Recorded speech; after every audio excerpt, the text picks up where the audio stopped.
Chapter 26:18, Ancient Legacy. Earlier, I stated that I want the first pick of the trial boss's loot.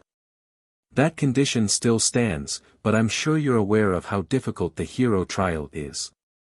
100 Zero-Wing members won't be enough to clear it, Feng calmly stated. Hence, I need your full cooperation. I repeat, your full cooperation. I will choose the 200 raid team members from among my people. Of course, you can send a few dozen players, as well. Once we clear the trial, we'll each take half of the given entry slots. I'm sure that's a fitting trade-off, don't you think? By the time Feng finished speaking, Wildfighter and Crimson Star were stunned. Neither of them had expected Feng to make such an outrageous demand. They had thought this swordsman would propose a more excessive condition, such as requiring Violet Swords members to serve as cannon fodder. They had mentally prepared to watch their members die several times. However, they had never dreamed that Feng wouldn't demand an even higher price, but offer to include more of his guild members in the raid. Even Aqua Rose, Long Wuxian, and the others near the reception room's door were flabbergasted. Feng's last condition meant Zero-Wing would do all the work for Violet Sword. It was insane.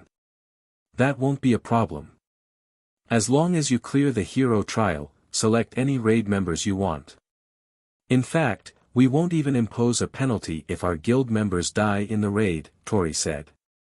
Although he was similarly surprised by Feng's proposal, he nodded in agreement. However, our people will ignore your orders if they think the raid is impossible, and you ask them to throw their lives away.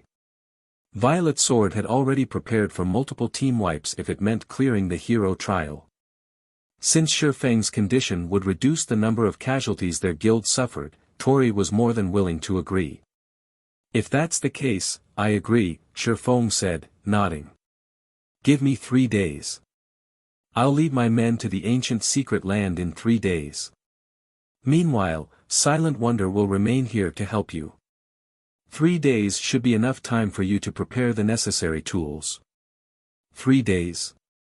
Wildfighter frowned slightly. He hadn't thought Feng would want to act so soon. He had assumed they'd have around 5 days to prepare. Including the agreed-upon 10-day buffer, Violet Sword might have been able to gather enough experts to complete the elite trial. That won't be a problem. You may enter Violet Light City in 3 days. We will be waiting for you there, Tori said. Following which, Feng and Tori signed a contract. If Zero-Wing cleared the hero trial, Violet Sword would surrender 100 entry slots to the ancient secret land. If Zero-Wing failed, the guild would be prohibited from setting foot in the secret land for 10 days. With the contract signed, Feng promptly left Holy Flame City. Guild leader, 3 days isn't enough time. We can't even transfer 100 players to the Western continent within 3 days, and why did you offer to bring even more of our people into this raid? Aqua Rose asked from behind Feng on the Thunder Eagle. Exploring secret lands always had a high casualty rate. While a team could reap plenty of benefits, Zero-Wing would only receive a fraction of what this secret land had to offer. Violet Sword would gain the most benefit. Zero-Wing didn't need to sacrifice so many members just to help this super guild gain access. Long Wuxian found Feng's decision a bit odd, as well, but since he wasn't a member of Zero-Wing, he was in no position to question the swordsman. If this were an ordinary secret land, I wouldn't have offered to contribute so much manpower, but we're talking about a secret land that has survived since ancient times. Moreover, we're going to challenge this land's trial, Feng said, smiling. What do you think a trial is? Isn't it a test of strength that grants bountiful rewards when cleared? Aqua Rose replied, confused by her guild leader's question. That much was common knowledge in God's domain. You're only half correct, Feng said, shaking his head. Half. Aqua Rose's confusion grew. What do you mean? A trail is also an excellent training opportunity, Feng explained. It is true that God's domain's trails test players' strength, but a larger part of the reason for their existence is to help players grow even stronger. This is especially true with the trials from ancient times. The rewards are only a bonus for clearing these ancient trials. The trial itself is far more valuable. These trials contain complete legacies from ancient times. Even breaking past the mana body's 100% limit could be possible if we can comprehend a fraction of these legacies. Why else would there only be one opportunity to challenge the ancient Secret Lands hero trial? Before players had reached Tier 4 and began to explore the game's truly dangerous locations in the past, everyone had regarded trials like dungeons, nothing more. However, once players had reached Tier 4 and begun exploring these areas, they had found one ancient trial after another. As these Tier 4 experts continued to clear the ancient trials, they continued to grow stronger. Everyone realized how important God's domain's trials were after this discovery, especially those that had survived intact since ancient times. Every ancient trial was a golden opportunity. Since Violet Sword had offered to abandon the chance to challenge the ancient Secret Lands hero trial, Feng had to take advantage of this opportunity. He had even almost failed to contain his excitement and expose the hero trial's secrets when Tori had stated the condition. If possible, Feng wanted to monopolize all 200 raid slots, but Violet Sword would need a representative to claim the ancient city's entry slots, so it would have to send a few players, regardless of its desires. Guild leader, are you saying that we can use this trial to unlock more of our members' mana bodies? Excitement flashed in Aqua Rose's eyes. If this were true, they had just hit the jackpot. She had experienced ancient times training systems personally. The best example was the Extraordinary Tower. Her training was many times more efficient in that tower than anywhere else she had been in God's domain. It was also thanks to the Extraordinary Tower that she could fight domain realm experts, despite only having reached the Void Realm. If she and Zero Wing's other members could improve their combat standards and mana control, they'd have a much easier time with their Tier 4 promotion quests. Why would it be that easy? We only have one opportunity to face the trial. Whether you gain anything from it will depend on you, Feng replied, rolling his eyes. Not even 1 in 10,000 Tier 3 experts would cross the mana body's 100% threshold. How could all of Zero Wing's members make a breakthrough after facing a single trial? Read latest chapters at Wuxia World. This was just like with the Extraordinary Tower. Despite the tower's exceptional training mechanisms regarding the realms of truth, many Zero Wing core members had yet to reach the truth realm. Even so, this is an excellent opportunity. At least we have a chance to grow stronger. Some among us might even make a breakthrough like Violet, if we're lucky, Aqua Rose said, smiling. Long Wuxiang, who sat nearby, was tempted as he eavesdropped on the conversation. He had never realized that ancient trials offered such a benefit either. He had seen the strength one gained when they unlocked more than 100% of their mana body. Violet Cloud hadn't even reached the domain realm, yet she had defeated Sinful Flame. In the end, Long Wuxiang couldn't contain himself and asked Feng, Guild Leader Black Flame, may I know if you'd be willing to sell some of the entry slots to Azure? Of course, we will pay a sufficient price. You may state any demands you wish. Chapter 26:19, Unfathomable. Zero Wing. Long Wuxiang's request surprised Aqua Rose and the others a little. They had never expected the man to suggest a partnership with Zero Wing. Long Wuxiang was an extremely prideful man. Even after Zero Wing had put on an outstanding display of strength during Azure's family competition, his attitude toward them and their guild had only improved from indifferent to normal. Rather, he merely saw Zero Wing as an equal now. The Azure Chamber of Commerce rivaled super guilds, after all, and while it might not be a match for Zero Wing and Violet Sword's gift for nurturing talented players, the Chamber's influence, resources, and manpower were far beyond that of Zero Wing.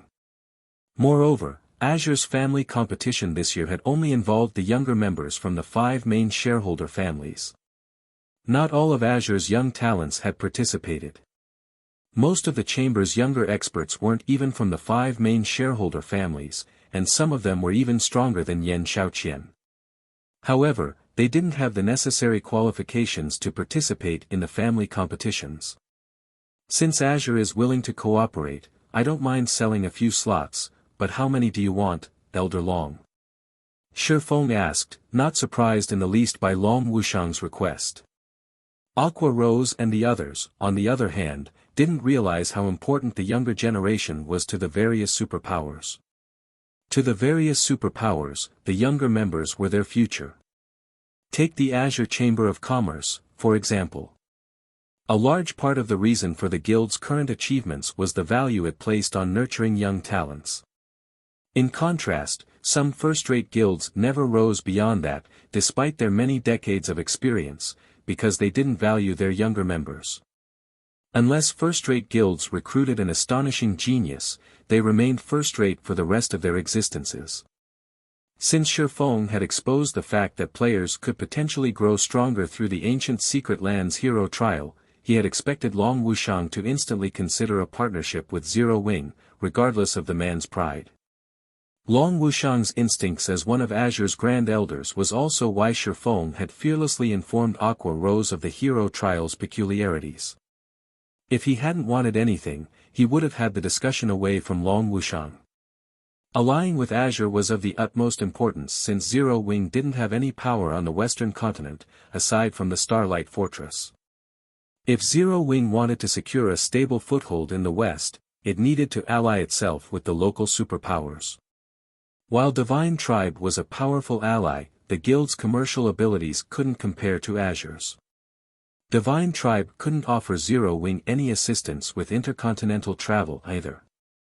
Moreover, Zero Wing already had a dialogue with Azure due to Silent Wonder. Partnering with Azure would be a safer and more reliable option. Purchasing 30 or 40 slots would be fantastic, but if that's not possible, we'll be happy with 10, as well. Guild leader Black Flame, Long Wuxiang hesitantly ventured after giving the matter some thought. The Azure Chamber of Commerce was a massive organization. The guild needed to nurture all of its young talents, including those from the shareholder families and those who weren't. With enough slots, he could help the rest of the guild's younger experts. Of course, if Feng refused, he at least had to purchase enough for the 5 main shareholder families. 40. After giving the matter some thought, Feng said, "That's fine, but you will have to agree to 3 conditions." "That's fine." Long Wuxiang's eyes lit up. Eagerly, he continued, "Please, state your conditions, guild leader Black Flame. We'll even agree to 4 or 5 demands. 40 entry slots would be more than enough for the 5 main families' young talents, but he'd also be able to include the outside experts. If this negotiation succeeded, the guild's neutral elders and grand elders would definitely side with the Long family. First, I want Azure's help with a matter. I need to transport some of Zero Wing's members to the western continent in 3 days. We'll need 100 or so, Feng said. That won't be a problem. 3 days is more than enough time. When the time comes, just have them gather in the 10 Saints Empire. Long Wuxiang agreed without hesitation. Intercontinental travel might be difficult for other superpowers, but that was no problem for Azure. Not even transporting 200 players would be a problem. At most, they'd have to spend more magic crystals. For my second condition, I want a medium shipyard and a plot of golden land in the Silvermoon Empire's Ocean Tide City, Feng continued. Trade between the 2 main continents would rely on naval transportation in the future. Meanwhile, Ocean Tide City was the largest port city in the Silvermoon Empire. As long as Zero Wing had roots in this city, doing business between the 2 continents would be easy. This won't be a problem, either. I'll notify my eldest brother later. You can start conducting business there as soon as the handover procedures are complete, Long Wuxiang said, not at all surprised by Feng's second condition. Zero Wing had barely any territory in the west. If it wished to acquire the western continent's resources, the quickest way would be establishing itself in the west's port cities. That way, it could travel between the continents more often and transport far more cargo. After all, players could only transport a limited amount of items via teleportation. With contact between the two continents still being so difficult, one could resell merchandise from either area for a high price. However, those prices would fall as more powers gained the ability to travel between the East and West. Zero Wing would need to increase its sales volume to maintain a sizable income. Thus, securing a port city in the West was a must for the guild. My third requirement is the most important. I need Azure's complete Void Realm legacy, Feng earnestly declared, glancing at Long Wushang. Zero Wing still didn't have a complete Void Realm legacy, and because of that, it wasn't as well equipped for nurturing talented players as the various superpowers. If Zero Wing could acquire a complete Void Realm legacy, the guild's strength would reach a whole new level, becoming a true superpower. That, Long Wushang hesitated. The complete Void Realm legacy is one of the guild's core secrets. We've spent decades refining it. I'm afraid I don't have the authority to agree to that condition. While the 40 entry slots were precious, this was only an opportunity. Trading the secrets the guild had relied on to survive for one chance was absurd. Not even the guild's other elders and grand elders would agree to such an unfair demand. I know it's excessive, but this is a once-in-a-lifetime opportunity. You won't get a second chance. Moreover, we're talking about a legacy that has survived since ancient times. I guarantee it will contain secrets regarding the Tier 4 promotion quests, Feng unhurriedly explained. If that reason isn't enough, I can offer an additional benefit. What benefit? Long Wushang asked curiously. Azure's complete Void Realm legacy was one of the guild's most precious secrets. Sharing this secret with another guild would be the equivalent of weakening its foundation. A minor benefit wasn't enough of an incentive. I can help 3 of Azure's experts surpass 100% of their mana body's potential. Of course, the 3 individuals will have to be exceptionally talented. Ordinary experts won't do. What do you think? Feng asked, smiling. You're saying you'll help them grow as powerful as Violet Cloud, transcending tiers. Feng's offer astonished Long Wushang, and for a moment, he doubted the swordsman's claim. Anyone that had watched Violet Cloud's match against Sinful Flame would likely never forget her strength. She was simply too formidable.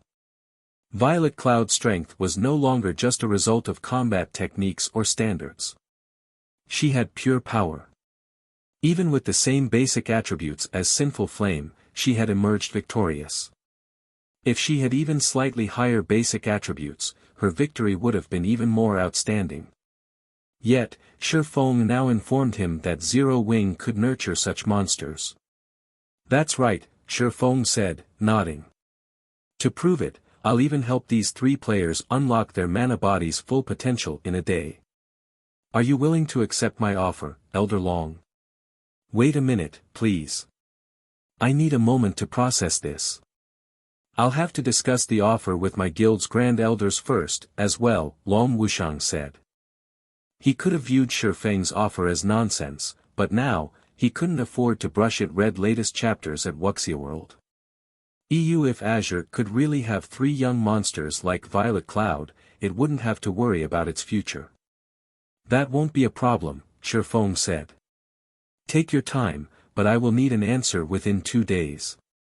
Please, wait a moment, Guild Leader Black Flame. I will contact my 3rd brother now and push the Grand Elders to make a decision as soon as possible, Long Wushang said, nodding. He then contacted Long Xianglong and appraised him of the situation. When Long Xianglong heard about Feng's offer in Azure's residence, he, too, was astonished. What did you say? Zero Wing can help us nurture 3 monsters on par with Violet Cloud? How is that possible?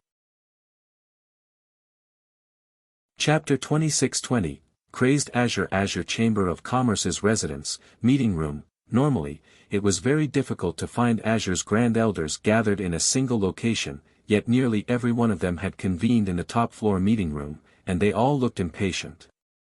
Xianglong, why did you call us here so urgently? You know how busy we are right now. All of the various superpowers are frantically searching for ways to unlock their experts' mana bodies. If we fall behind now, we'll suffer later, a woman in exquisite, white mage robes complained. That's right. If this isn't something important, you'll have to pay for our losses, a robust, middle-aged man with crimson eyes and covered in glowing runes agreed, nodding. Despite such rude questioning, Long Xianglong didn't explode in a fit of rage.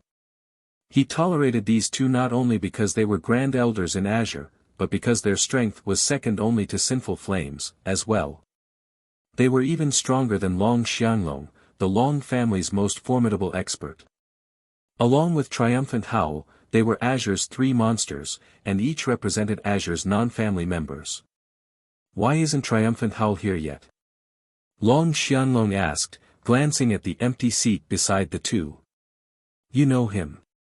Unless the guild is going to war or is at risk of destruction, he doesn't care about anything besides leveling, the crimson-eyed man said. Forget about him. Why did you call for us here? All right, then. With 80% of the guild's grand elders present, we should have enough people to make a decision, Long Xianglong said, sighing. While Azure's three monsters were incredibly powerful, they were also free spirits.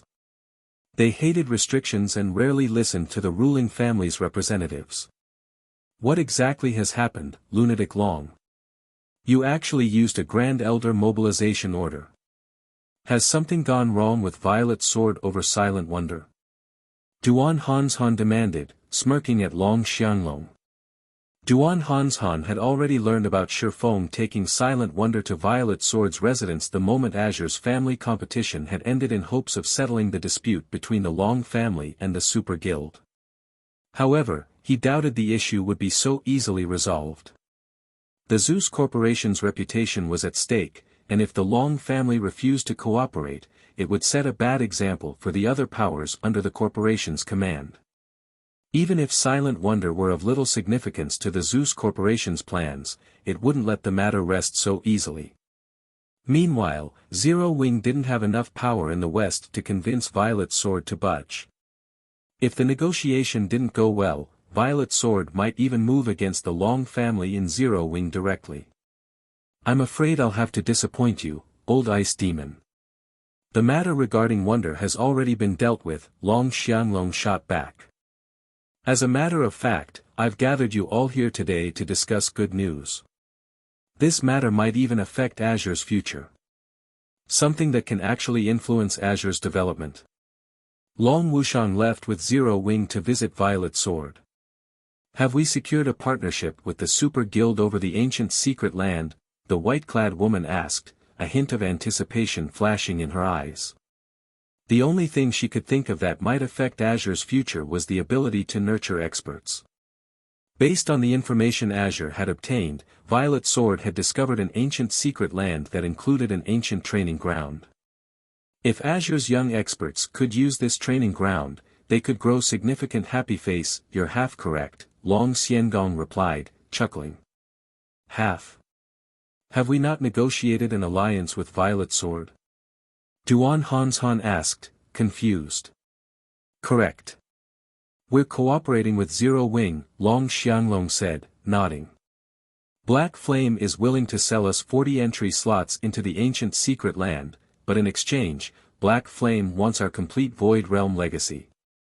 Is Black Flame insane? You're talking about our guild's foundation, yet he wants it for 40 measly slots. Only a fool would agree to such a partnership.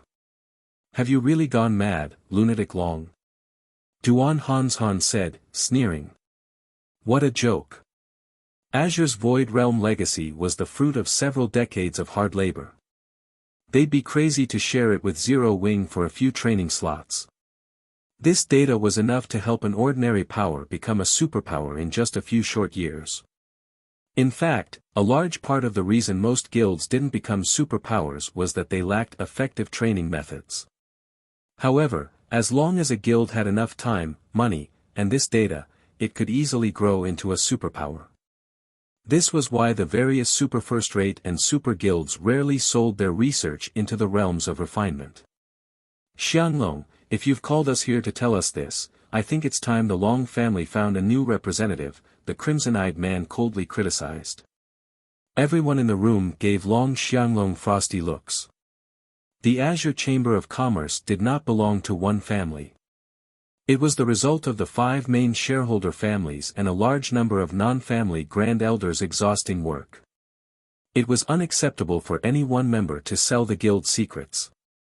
I know, Long Xianglong said, not surprised by everyone's attitude in the least. He simply smiled back at them and continued, what I'm going to say next is the important part. What could possibly be so important that you felt the need to waste our time? Don't tell me Zero Wing can nurture a group of monsters, the white-clad woman said disdainfully. You've hit the nail right on the head, Belle, Long Xianglong replied, nodding at the white-clad woman named Butterfly Belle. Black Flame has promised that he can help us nurture 3 monsters that can unlock more than 100% of their mana body's potential. He's even promised that he'll help the 3 selected players reach 100% within a day. Cross the 100% threshold. Isn't that what the little girl from Zero Wing accomplished? Duan Hanshan exclaimed. Everyone that had watched the family competition had learned of how frightening Violet Cloud's combat power was. Not even a legendary expert like Sinful Flame had been her match. She was inhuman. Most ordinary powers thought unlocking 100% of the mana body could be accomplished given time, but anyone that had tried knew that the closer they got to 100%, the better their mana body performed. Unlocking 100% of one's mana body should be the maximum. However, Violet Cloud, who had broken past 100%, was definitely an extremely talented genius, and anyone that tried to replicate the feat would only be met with failure.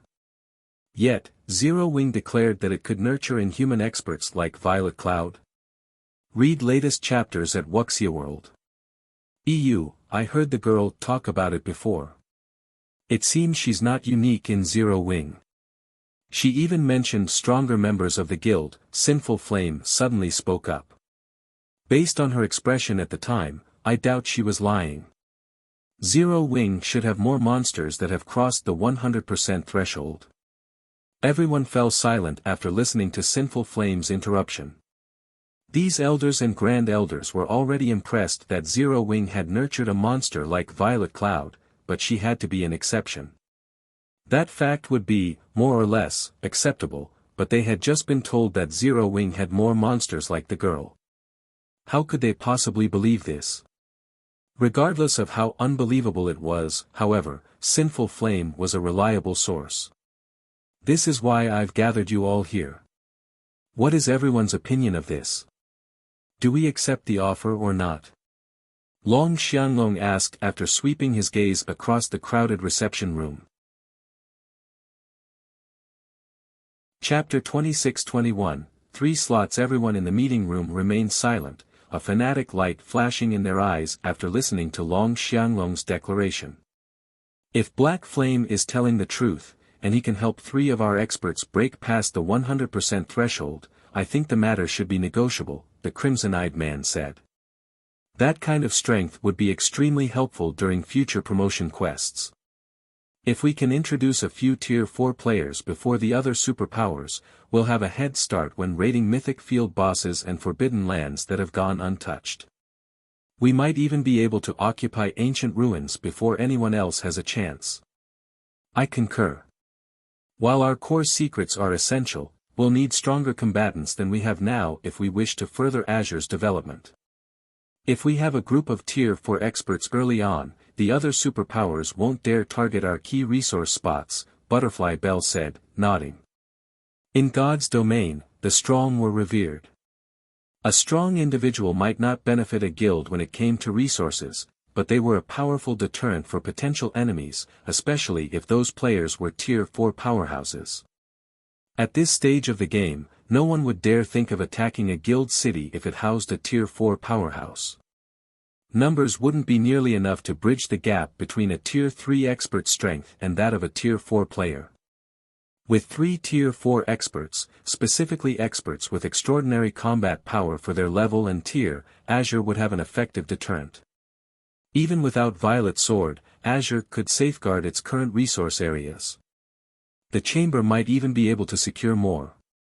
On the other hand, keeping a tight hold on the guild's Void Realm legacy would only ensure that Azure's foundations remained steady. It wouldn't help the guild grow.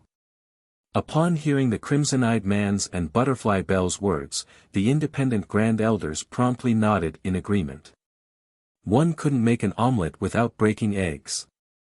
Now that their potential gains were clearly greater than their potential losses, they had no reason to refuse Zero Wing's offer. I have no arguments against accepting Black Flame's offer, but how do we choose which 3 members to send?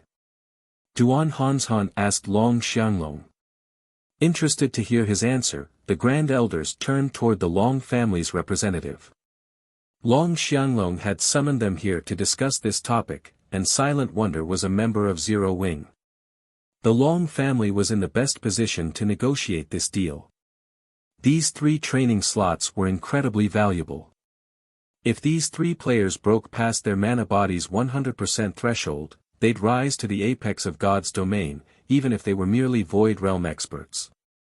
Whatever faction these experts belonged to would gain quite a bit more authority within the Azure Chamber of Commerce. In fact, the slots distribution might cause a massive authoritarian shift in the guild.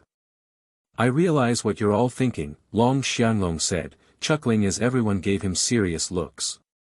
Rest assured, the Long family won't try to claim one of the slots for an unworthy candidate. Black Flame has already informed us that no random player will do. The 3 selected individuals must have incredible potential to make a breakthrough.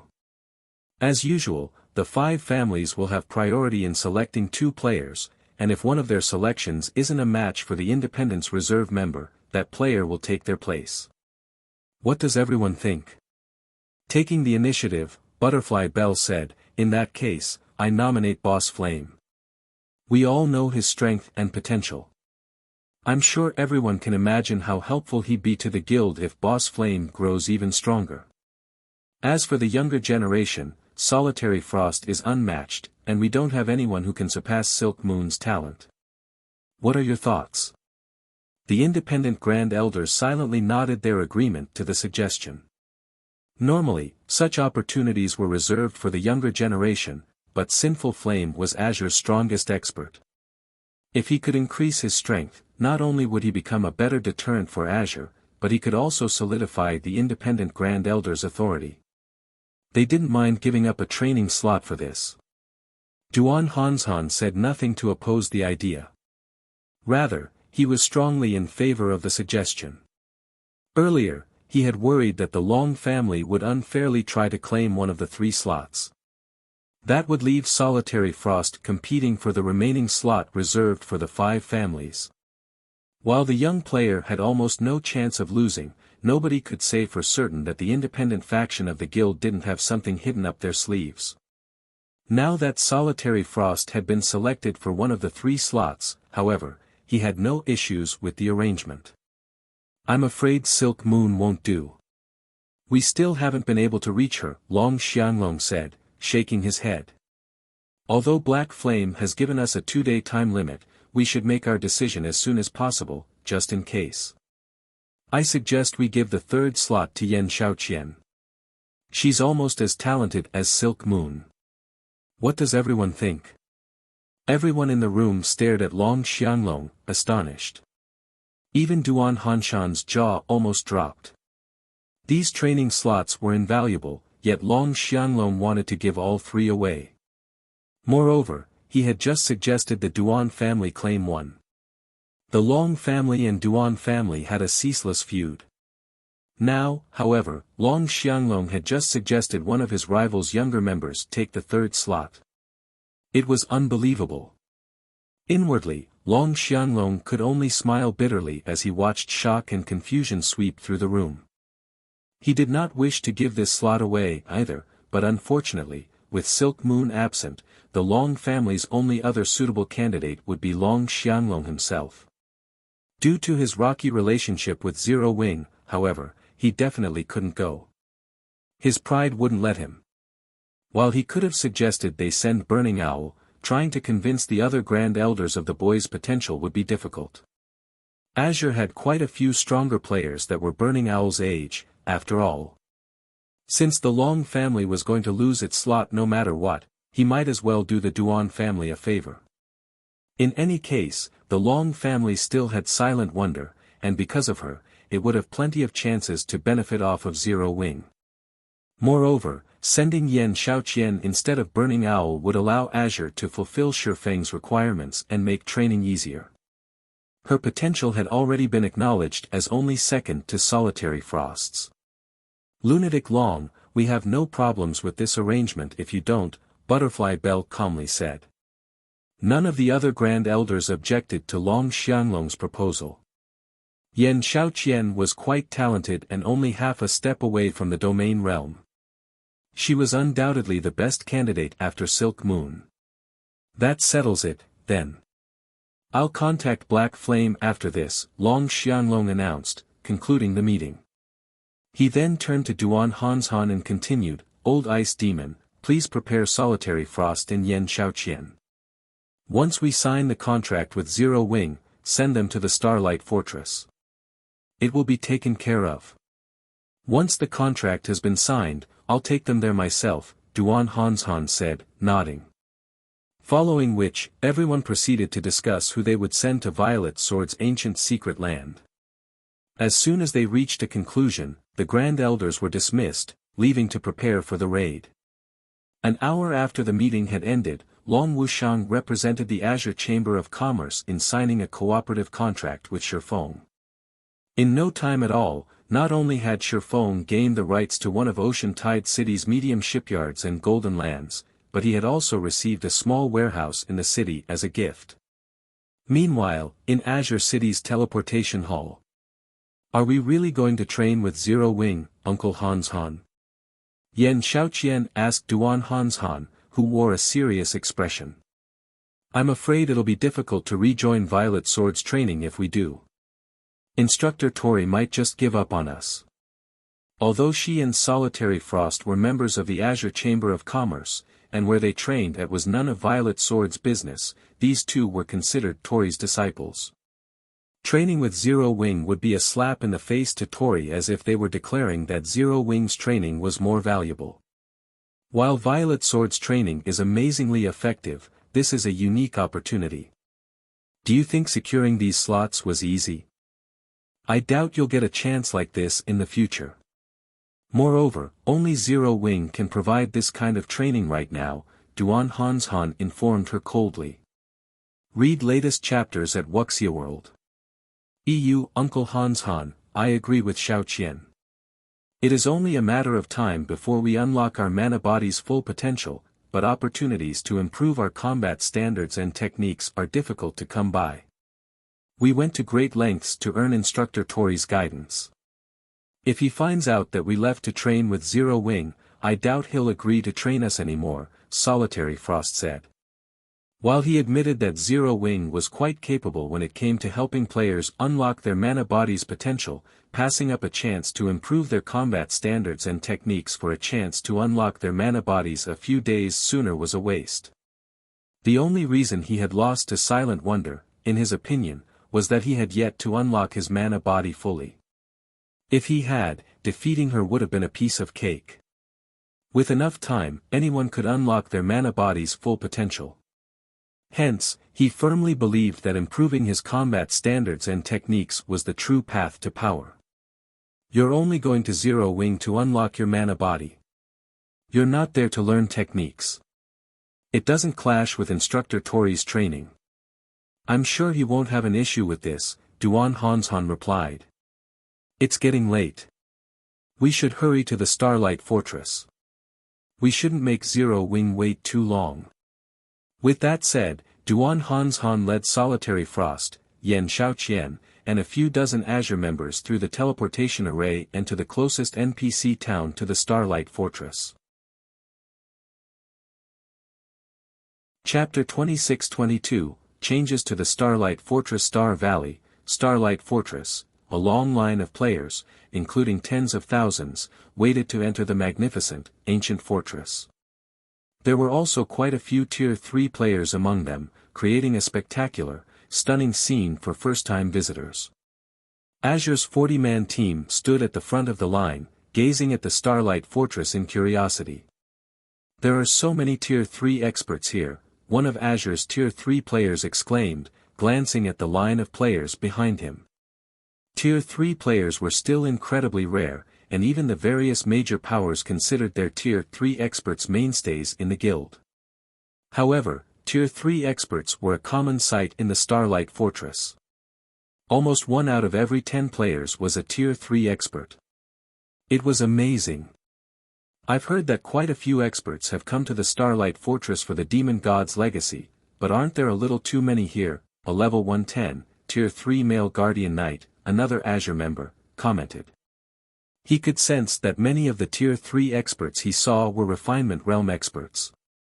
Some had even reached the Flowing Water Realm as he had. "The mana here feels different, too.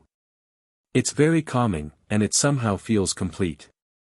Standing here, it's easier to sense mana than elsewhere," a level 109, Tier 3 female elementalist said. "If I could rest and train here, my mana control would improve far quicker than training in the outside world." While Azure's young talents chatted amongst themselves, Solitary Frost and Xiaoqian stared at the fortress, just as surprised by its mana as everyone else. "So, this is 3 supreme elements mana? It really is extraordinary," Xiaoqian muttered as she sensed the flow of mana around her. At the same time, realization also dawned. It's no wonder why so many of Zero Wing's members have fully unlocked their mana bodies. If they live in such an environment, their mana control will only grow stronger with time. They'll also have a much easier time unlocking their mana body's potential. The Starlight Fortress's mana, which contained the 3 supreme elements, was no longer a secret to the various superpowers. Only, none of the superpowers had bothered to expose this secret to the public.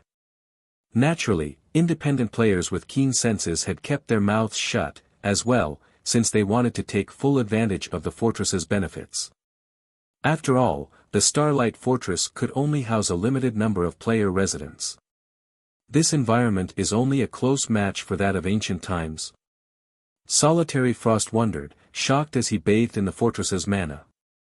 He hadn't thought the fortress's environment, which supposedly rivaled that of ancient times, was overly important. It was only close, not the real deal. How could any location in God's domain still have the same environment as before the Great Destruction? In his opinion, the past had only had so many more powerhouses than the present because of how many complete legacies had been available during ancient times. There was no way it could have been because of some ancient environment.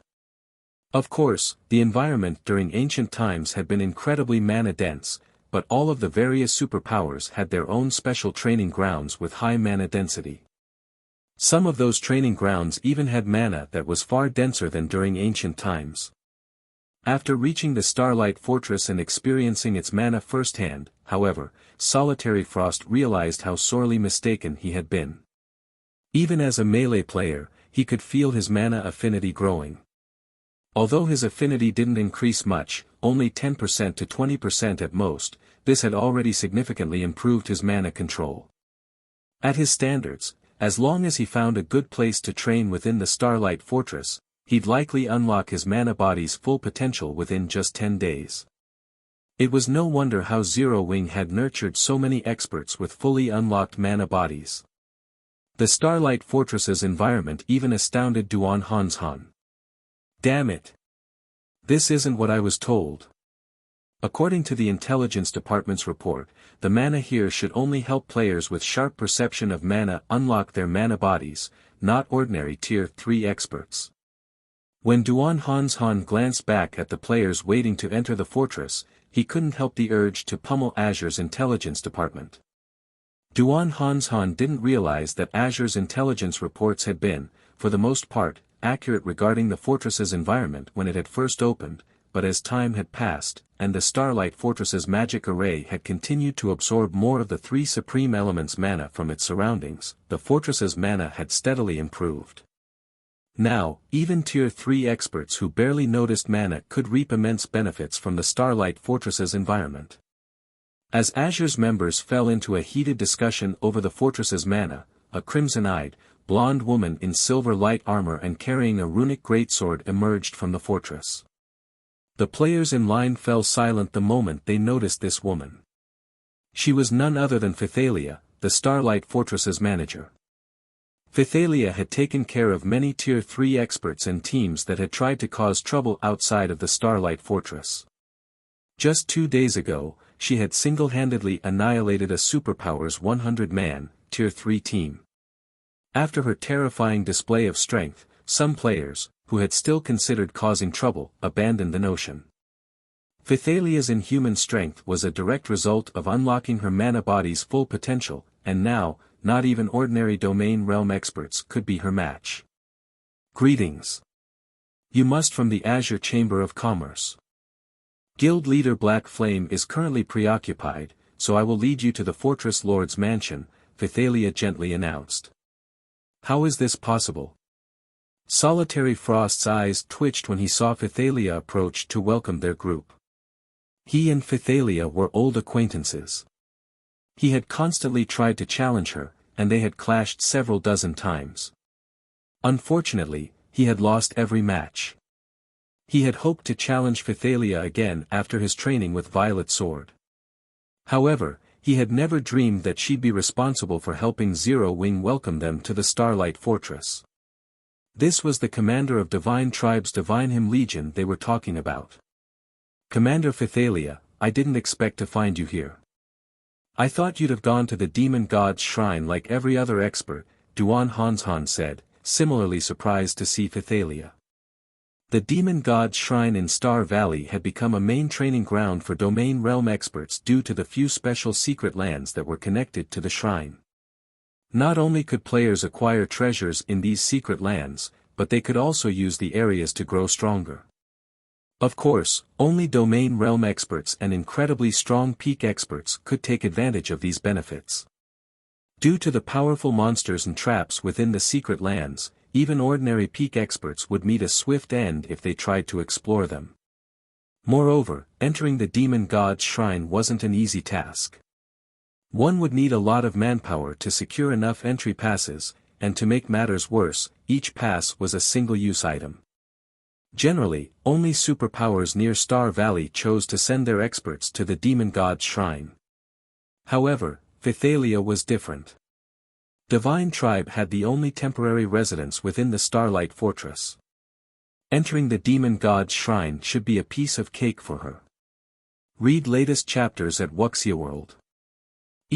While the Demon God's shrine is useful, training in the Fortress Lord's mansion's battlefield is far better. It's a pity that the battlefield can only accommodate a limited number of people, or I'd use it constantly, Phythalia said, a bitter smile forming as she shook her head. At the same time, she flashed Azure's members an envious look. Due to the recent partnership between Azure and Zero Wing, Feng had decided to allow these young talents to train in the Fortress Lord's mansion's large battlefield for free for a few days. There's a better place than the Demon God's shrine. The news astonished Solitary Frost. For experts of his and Phythalia's caliber, growing stronger by training was incredibly difficult. The fact that the Demon God's shrine could help domain realm experts was amazing. If not for the problem of distance and manpower, Azure's domain realm experts would have long since made their way to the shrine. And yet, Phythalia insisted that training in the Starlight Fortress's Fortress Lord's mana was even more effective than training in the Demon God's shrine. How could he possibly believe such an outlandish claim? Let's pause our conversation for a moment. Our time is limited. We should head to the mansion immediately, Phythalia said, ignoring the confused looks Azure's members gave her and leading these players straight to the Fortress Lord's mansion. Chapter 26-23, Zero Wing's True Foundation. Starlight Fortress, Fortress Lord's Mansion. As the heart of the Starlight Fortress, the mana within the Fortress Lord's mansion had changed significantly. From the outside, it looked as if the mansion and its surroundings were encased in a layer of crystals, and the breathtaking sight attracted every passerby's attention. Amazing! The mana here is at least 50% denser than in the outside world. It's no wonder why you deem this to be an excellent training ground, Commander Phythalia, Duan Hanshan praised as he marveled at the glittering castle before him. The Starlight Fortress's mana density had already been extraordinary. It had been so high that it had even rivaled, possibly surpassed, the various superpowers' special training grounds. However, the Fortress Lord's mansion had even denser mana.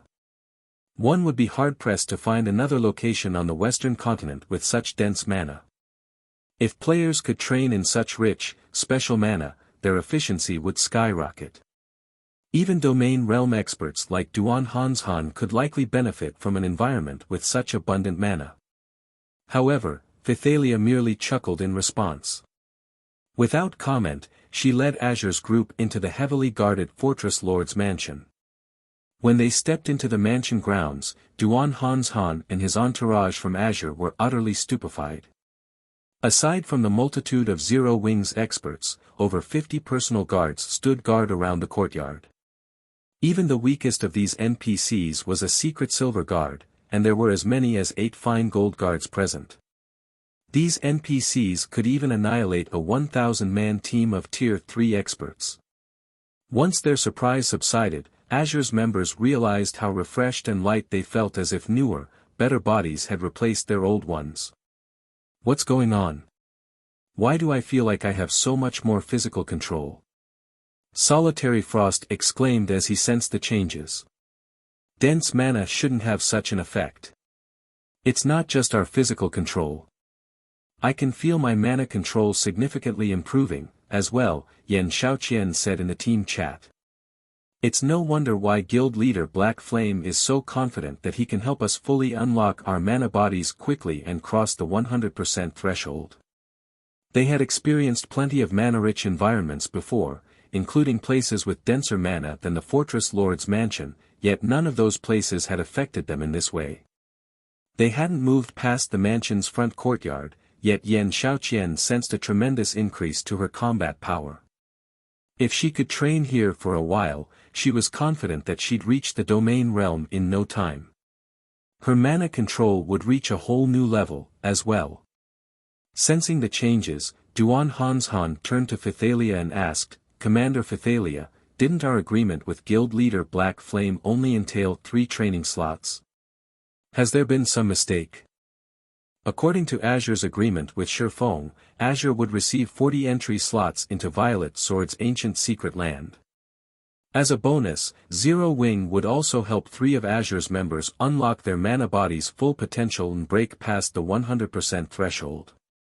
Aside from Sinful Flame, Solitary Frost, and Xiaoqian, Azure's members had only come to the Starlight Fortress to prepare for the trip to the ancient secret land and undergo some simple training beforehand. However, Phythalia had led their entire team to this sacred training ground. There must have been some misunderstanding. There's no mistake. All of you will train here for the next few days. As for the 3 slots, those trainees will go somewhere else. Unfortunately, I don't qualify to go with them, Phythalia said, chuckling. The Fortress Lord's mansion was a one-of-a-kind training environment, so it wasn't unexpected that Duan Hanshan would misunderstand. If possible, Divine Tribe would negotiate for a long-term alliance with Zero Wing to train in the Fortress Lord's mansion, but it had a limited number of combat rooms. To ensure its own members could continue their development, Zero Wing could only afford to lease a few of these rooms. The only reason that Zero Wing was willing to splurge and lend 40 combat rooms to Azure's members was the high price the chamber had paid. What? The 3 candidates won't be trained here? Duan Hanshan was a little shocked. He still had his doubts that Feng could help Sinful Flame, Solitary Frost, and Xiaoqian unlock their mana body's full potential in a single day, much less help them cross the 100% threshold. However, after witnessing the Fortress Lord's mansion, Duan Hanshan wondered if the feat were actually possible.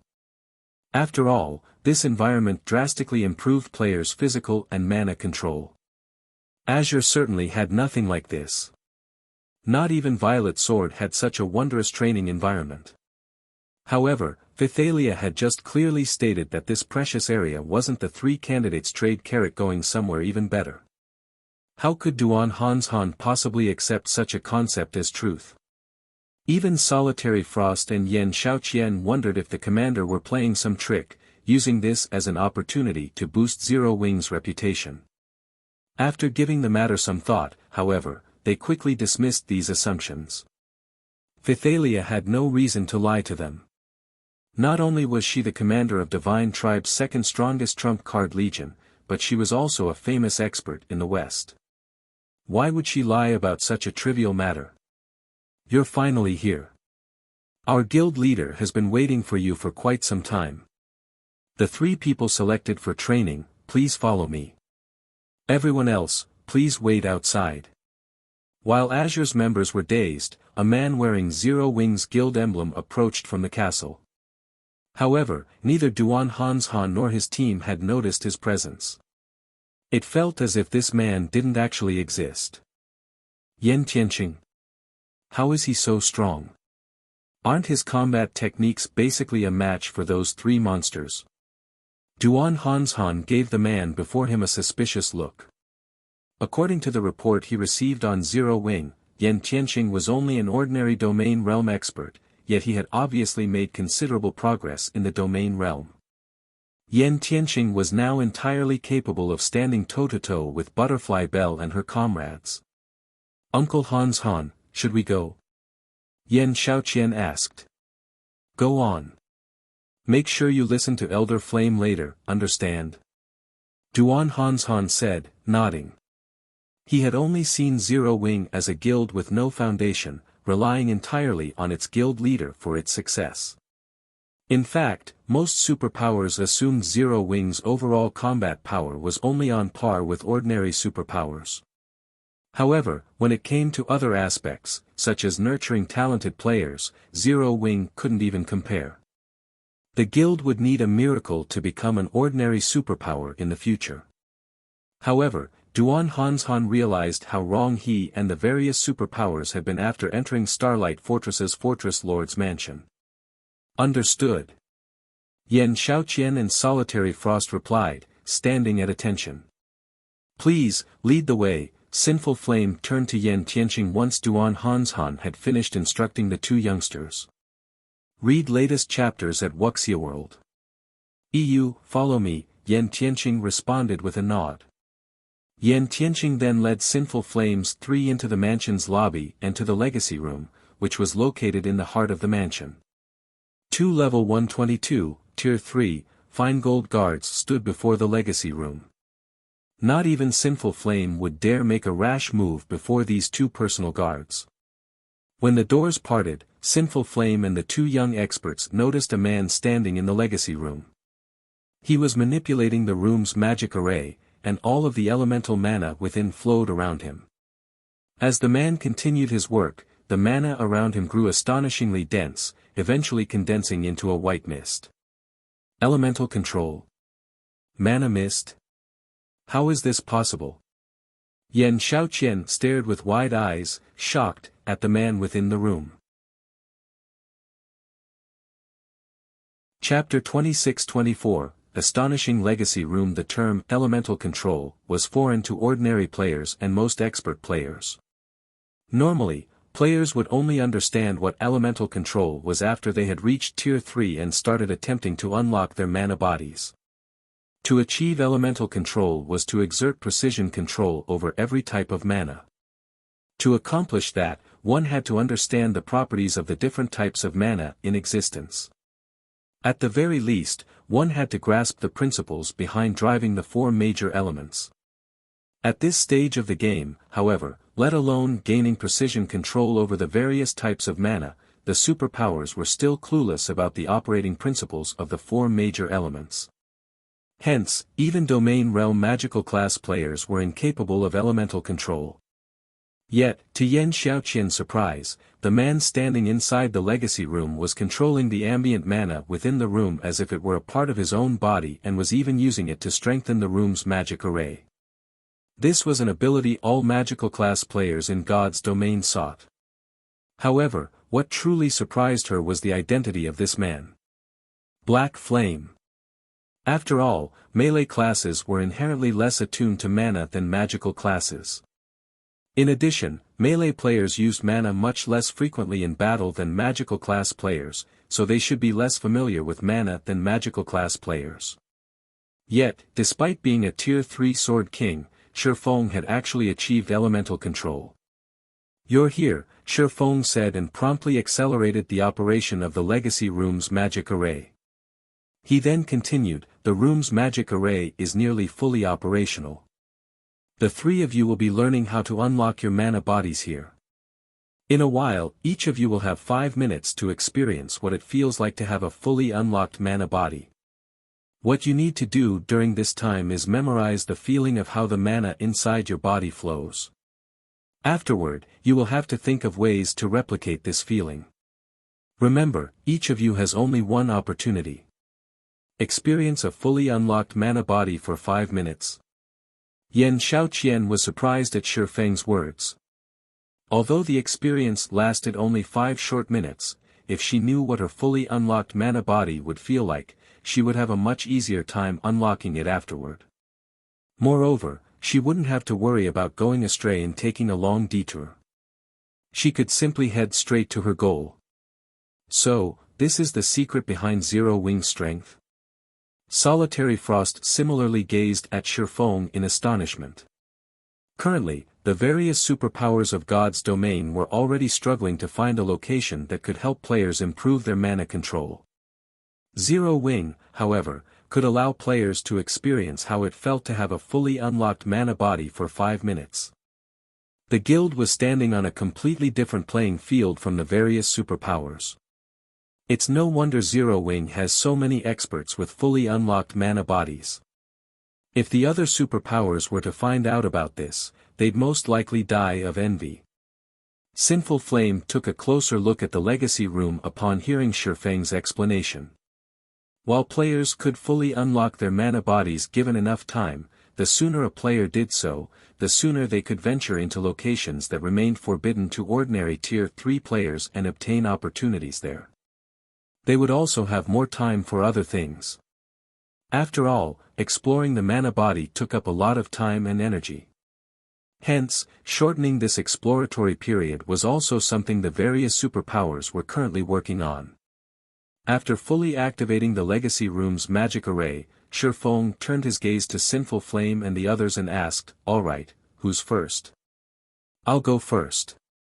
Solitary Frost and Xiaoqian will enter after me," Sinful Flame said. Both Solitary Frost and Xiaoqian nodded in agreement, neither of them dissatisfied by Sinful Flame's decision, as they understood that the first person to experience the Legacy Room would benefit the least. After all, none of them knew what it felt like to possess a fully unlocked mana body, so they didn't know what they should do to maximize the benefits from the Legacy Room.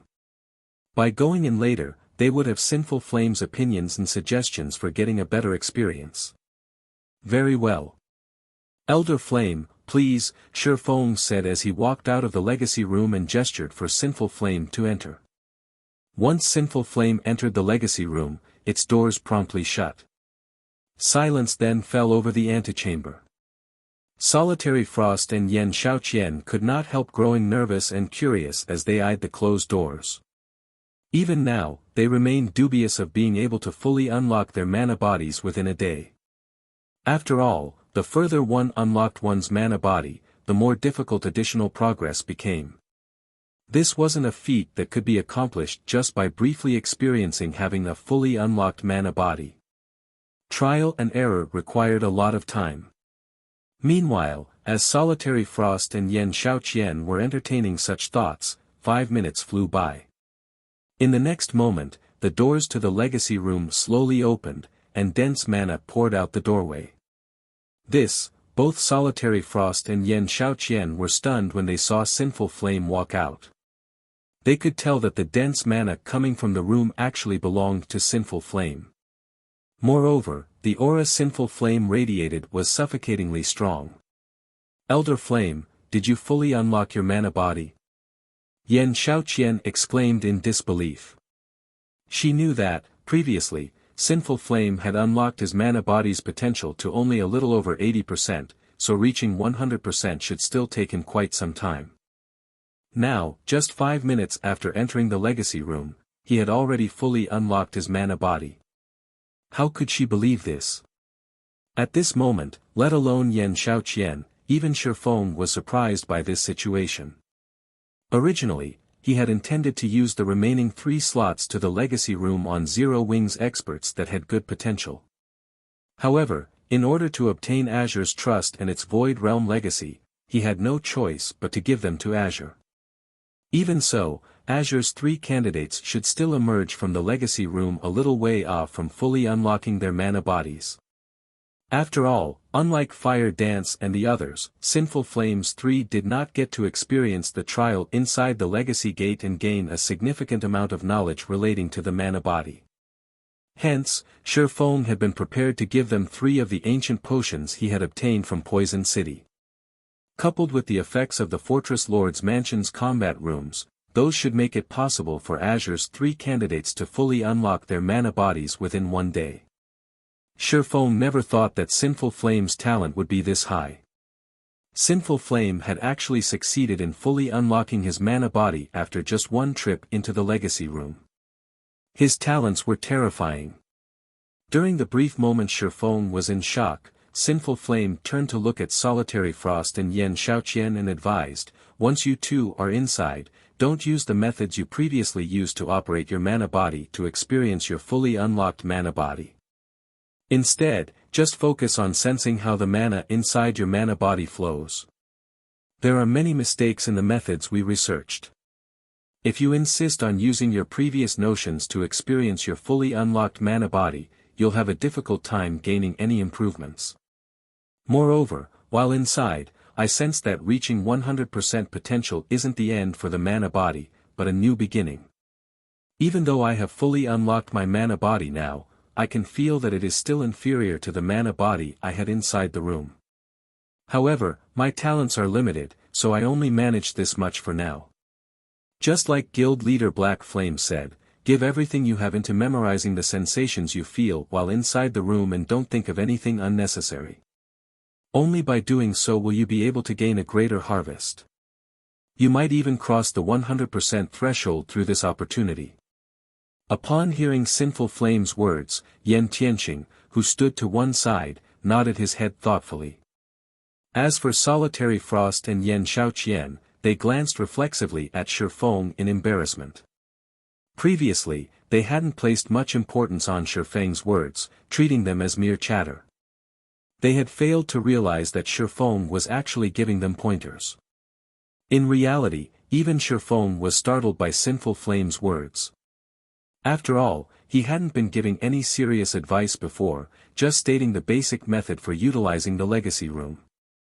Of course, Feng did not show his surprise on his face, simply nodded silently at Sinful Flame's words. Following which, Solitary Frost and Xiaoqian also entered the legacy room one after another. Time flowed like running water, and 3 days went by quickly. In an ancient forest in the faraway Silvermoon Empire, Violet Light City stood on a mountaintop, overlooking the entire forest. The city teemed with mythologies and Violet Sword's members. Instructor Tori and the others from Violet Sword had arrived quite some time ago and were currently standing above the city's front gate. Instructor Tori, everyone's ready. Now, we're just waiting for Zero Wings members, Crimson Star reported as she approached Tori. Read latest chapters at Wuxia World. EU, I heard that Mythology partnered with several superpowers. Their raid team attempted the elite trial yesterday. The 200-man raid team consisted entirely of bona fide Void Realm experts, some of whom even have fully unlocked mana bodies. However, I heard that even a fully unlocked mana body was of limited help inside the trial. In the end, Mythology's raid team failed to defeat the trial boss. Although Zero Wing has a lot of experts with fully unlocked mana bodies, they hardly have any Void Realm experts in the guild. I wonder if they can even reach the Hero Trial's trial boss. Wildfighter said, smirking. I'm afraid that's going to be difficult. I really don't know what Black Flame was thinking back then to suggest filling the majority of the raid team with Zero Wings members. If he finds out about Mythology's failure, he'll most likely die of regret, Crimson Star said, smiling. Once they team wipe a few times, I bet he'll come asking us for reinforcements. The Ancient Secret Lands Elite Trial already reduced the advantages of a fully unlocked mana body by a large margin. If not for Mythology's raid members having extremely high combat standards, they wouldn't even have reached the Elite Trial's trial boss, much less get the chance to fight it. If even the Elite Trial placed such a heavy suppression on the mana body, the suppression in the Hero Trial would naturally be much greater. In that case, the chances of Zero Wing's raid team, which barely had any peak experts in it, meeting the Hero Trial's trial boss were practically zero. While Wildfighter and Crimson Star were conversing, a steel behemoth and several gigantic flying mounts approached Violet Light City, their arrival causing a commotion throughout Violet Light City. Chapter 26-25, Foolish Azure, they're finally here. When Wildfighter saw the approaching Crimson Dragon flying ship and flying mounts, he revealed a faint smile on his face as he commented, "What a grand entrance. It's a pity that they don't know just how much suppression the Ancient Secret Lands trial places on the mana bodies of players. In the end, they'll just be wasting their time and energy. Too bad we have to waste our chance to challenge the Hero Trial as well," Crimson Star said, sighing. Although Violet Sword had managed to produce the necessary tools for prolonging players' survival inside the Ancient Secret Land ahead of schedule, thanks to Silent Wonder's help, and caught up to Mythology's production speed, Violet Sword had also lost an opportunity to surpass Mythology. Based on their understanding of the Ancient Secret Lands Elite Trial, they were bound to conquer it if given another 10 days or so. However, the privileges players would obtain from the Elite Trial were far inferior to those of the Hero Trial. This matter is no longer relevant. Although we will be losing our opportunity to challenge the Hero Trial, Mythology won't necessarily be able to clear it either. In the end, our guilds will end up even, Tori said calmly. Looking at the Crimson Dragon flying ship slowly descending from the sky, he continued, "Rather than us, Zero Wing will be the one in great trouble if it fails to conquer the Hero Trial." That's right. Zero Wing has most likely made the worst possible decision this time, Wildfighter said, nodding in agreement with Tori's words. Zero Wing had dispatched over 100 experts with fully unlocked mana bodies to challenge the Ancient Secret Land this time. While this would indeed increase Zero Wing's reputation, it would also attract plenty of hidden dangers to the guild. In the current God's domain, the competition between the various superpowers was intensifying. If a guild capable of threatening the livelihoods of the superpowers were to appear, the fate of this guild would go without saying. After today, quite a few superpowers would probably join hands to exterminate this rising threat. Of course, if Zero Wing overcame the Hero Trial, then it would have a much easier time dealing with those future problems. Conversely, failure would mean a nightmare for the guild. According to the report we received, Zero Wing has come to an agreement with Azure. In exchange for borrowing Azure's strength, Zero Wing has agreed to nurture some of Azure's young talents. If, on top of Azure's help, Zero Wing asks us to send in a large number of peak experts, Zero Wing might actually have a fighting chance of defeating the trial boss, Crimson Star said. The only question now is whether Zero Wing will make this request or not. Azure's leaders have gone insane. While Zero Wing's top combatants are indeed exceedingly strong, how could Zero Wing possibly be a match for Violet Sword in nurturing talents? Because of this matter, many in the guild's upper echelon are very dissatisfied with Azure, Wildfighter said in exasperation. The guild leader also declared that we are to stop nurturing Azure's young talents from now on. With this, Azure has basically severed Solitary Frost's and Yan Xiaoqian's futures. Tori revealed an ugly expression at the mention of this matter. As for Crimson Star, she shook her head and sighed when she thought about the futures of those two talents. Setting aside Azure's other members, Solitary Frost and Yan Xiaoqian were people capable of catching Tori's eye. They had the potential to become legendary figures in Azure. This was just like the commander of Violet Sword's strongest trump card Legion. Back then, the commander had similarly caught Tori's eye.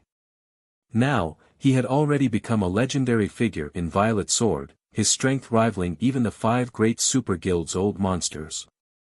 Such experts could bring prosperity to an entire guild. Moreover, Solitary Frost and Xiaoqian's youth meant they could guarantee stability for Azure for the next 2 or 3 decades. Now, however, Azure had personally severed the futures of these 2 people. During the time Wildfighter and the others were conversing with each other, the Crimson Dragon flying ship and the flying mounts landed before Violet Light City's main gate. A short moment later, cloaked players could be seen alighting from the Crimson Dragon flying ship and flying mounts. These players had used their black cloaks to conceal only their statistics, they did not bother covering up their appearances and guild emblems, so it was very easy to discern their identities.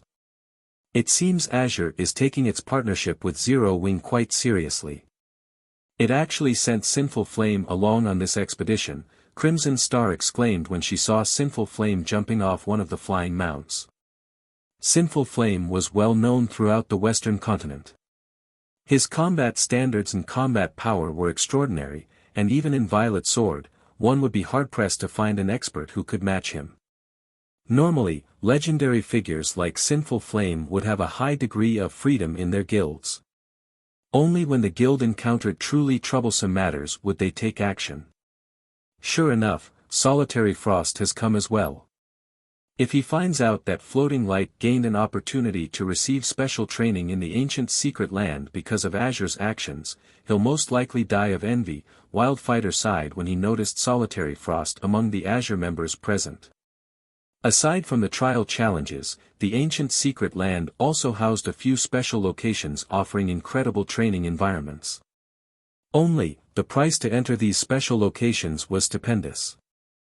Originally, out of respect for the Zeus Corporation and instructor Tori, Violet Sword had been hesitant to assign the last 2 entry slots it held.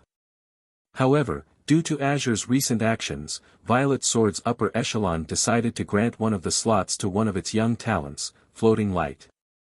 In terms of talent, Floating Light was inferior to Solitary Frost. However, because he had received Tori's personal guidance while training inside the ancient secret land's special environment, his combat standards had undergone a qualitative transformation. Now, he could partially integrate bronze combat techniques with his Tier 3 skills. Had Solitary Frost, who possessed superior talents, received the same training as well, his combat power would similarly skyrocket.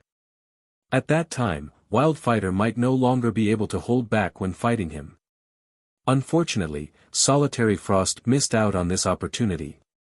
Instructor Tori, how is the preparation of the special tools coming along? Feng asked as he arrived before Tori. They're all ready, Tori assured. Glancing at the group of nearly 200 players standing behind Feng, he asked, how many people do you wish us to send, Guild Leader Black Flame? What do you think of 30? Feng replied. After all was said and done, this was a partnership between Zero Wing and Violet Sword. Hence, after giving the matter some thought, he decided to have Violet Sword send 30 players to join the raid team, a number that was neither too high nor too low. With this, when the raid succeeded, Violet Sword wouldn't seem completely unrelated. The Super Guild should also have no problem dispatching this number of peak experts. 30. That's fine with us, Tori said while stroking his white beard. He then turned to Wildfighter and Crimson Star and said, afterward, you two will personally lead the team and provide your full support to Guild Leader Black Flame. Understood. Wildfighter and Crimson Star responded simultaneously. However, when Violet Sword's experts heard Tori commanding Wildfighter and Crimson Star to participate in the raid, they were baffled. In their opinion, it was already a big deal for Tori to have Vice Commander Floating Light, a domain realm expert, take part in the raid. They never thought that he would have 2 of the guild's prestigious instructors participate as well. Read latest chapters at Wuxia World. Anybody capable of becoming an instructor in Violet Sword was part of the core upper echelon of the guild. Rarely would these individuals lead a guild expedition. And if they did, the mission would normally be critical. Now, however, Tori was actually sending not one, but two instructors to participate in the raid. If word of this matter spread, it would definitely cause a sensation in the guild. Alright, make the necessary preparations according to our previous arrangements, Wildfighter commanded as he looked at the team of experts standing behind him. At Wildfighter's command, 28 of the peak and apex experts present promptly went into action. Guild leader Black Flame, please follow me. We still need to walk quite a distance to reach the secret land's entrance, Crimson Star said calmly as she approached Feng. Once we arrive there, I believe all the necessary items should be ready. Alright, I'll be troubling you, then, Feng said, nodding. He then had everyone on his team follow Crimson Star into Violet Light City. Chapter 26-26, Ancient Mana. The sight of Crimson Star guiding Zero Wing's team through Violet Light City triggered discussions among the players residing in the city. Who are those people? Violet Sword's Crimson Star is actually guiding them. It's not just Crimson Star. I heard that Violet Sword's instructor Tori personally welcomed those people at the front gate just now. Amazing. Could those people be big shots of some super guild? Mythology's members grew curious when they saw Feng's group. Violet Sword's members, on the other hand, found this situation astonishing. Crimson Star was one of Violet Sword's grand elders.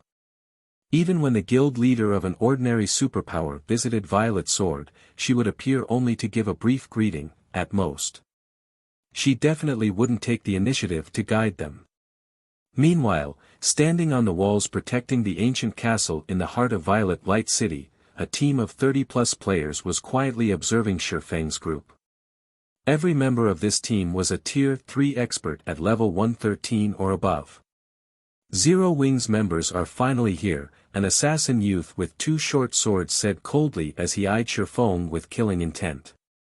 Sandstorm, you'd better not do anything rash. They are currently Violet Sword's guests, a tall woman carrying a war hammer and a sturdy shield, standing beside the youth, warned. Relax. I know that much, Sandstorm assured as he concealed his killing intent. However, our agreement with Violet Sword is limited to the city. Once they enter the secret land, they'll be fair game. At that time, we'll get our revenge for the humiliation we suffered at the Starlight Fortress. I'm going to teach Zero Wing how foolish it is to offend our vice commander. That's for sure, the tall woman said, nodding. Although the vice commander's orders were to investigate first what Zero Wing and Violet Sword are up to inside the secret land before taking action against them, I'm sure she won't say anything about it if we just take care of Zero Wing as soon as they enter the secret land. After all, the demon god has clearly specified that if we manage to kill Black Flame even once, we'll receive a large number of contribution points and be able to train in the battlefields inside the demon god's shrine. If we bring him to the demon god, we can even receive the demon god's legacy directly. Previously, Black Flame only managed to win against us because of his fully unlocked mana body. However, he won't be as lucky this time, Sandstorm said, a smirk appearing on his face. This time, he'll learn what true despair feels like. The demon god's shrine was an extraordinary training ground, which was something every superpower on the Western continent knew. However, most superpowers were still unaware that the demon god's shrine contained some legacies related to unlocking the mana body, which one could obtain only by completing one of the 10 great quests offered in the shrine. Mythology was one of the few superpowers that had managed to complete one of the 10 great quests and obtain a mana body legacy. As a result, Sandstorm and a few other members in Mythology had already fully unlocked their mana bodies. With the support of the Super Guild's special advanced battle array, their combat power had now reached a completely different level. Just their team of 30+ players were more than capable of defeating the entirety of Netherworld Empire's Hell Legion. During the time Sandstorm and the other members of Mythology were discussing how to attack Zero Wing's group, Feng and the others had arrived before the ancient secret land's entrance, which was inside the central castle. The entrance to the secret land was a spatial tear leading to the otherworld where the ancient city stood. Normally, spatial tears were incredibly unstable. However, a magic array had been laid to stabilize the spatial tear, so instability was not a problem. Unfortunately, due to the ravages of time, the magic array was no longer as powerful as it was before. Now, it could grant the teleportation mark, which held the spatial coordinates of the ancient secret land, to only a maximum of 400 players that entered the spatial tear. These teleportation marks would be replenished only after the players that held these marks had left the secret land. So, this is an ancient secret land? When Feng arrived before the spatial tear and sensed the mana flowing from it, he was astonished. In the past, he had only heard and seen pictures of Violet Sword's ancient secret land. He had never experienced it. Now, just brushing against the excess mana flowing from the ancient secret land filled him with energy. If even the effects of the excess mana were already so potent, Feng found it difficult to imagine how standing inside the ancient secret land itself would feel like. For a moment, he wished he could stay inside the ancient secret land forever. Guild leader Black Flame, here is your alchemy array, Crimson Star said as she handed a black cylinder to Feng. Make sure to use it before you enter. It will help you fend off the overly strong mana inside and prevent you from exploding from mana overload. At the same time, it will allow you to regulate the flow of your mana effectively so that you won't die from energy exhaustion. Thanks. Feng nodded and accepted the black cylinder from Crimson Star. He then activated the magic array on the device. A special rune appeared on his body, followed by a faint layer of light wrapped around him. Although the ancient secret land was an excellent location for training, for current players, it was both a curse and a blessing. Incredibly dense mana filled the ancient secret land. The ambient mana in the secret land was so dense that players would have their mana's volume and flow rate forcibly increased to a point where they would lose control over their own mana.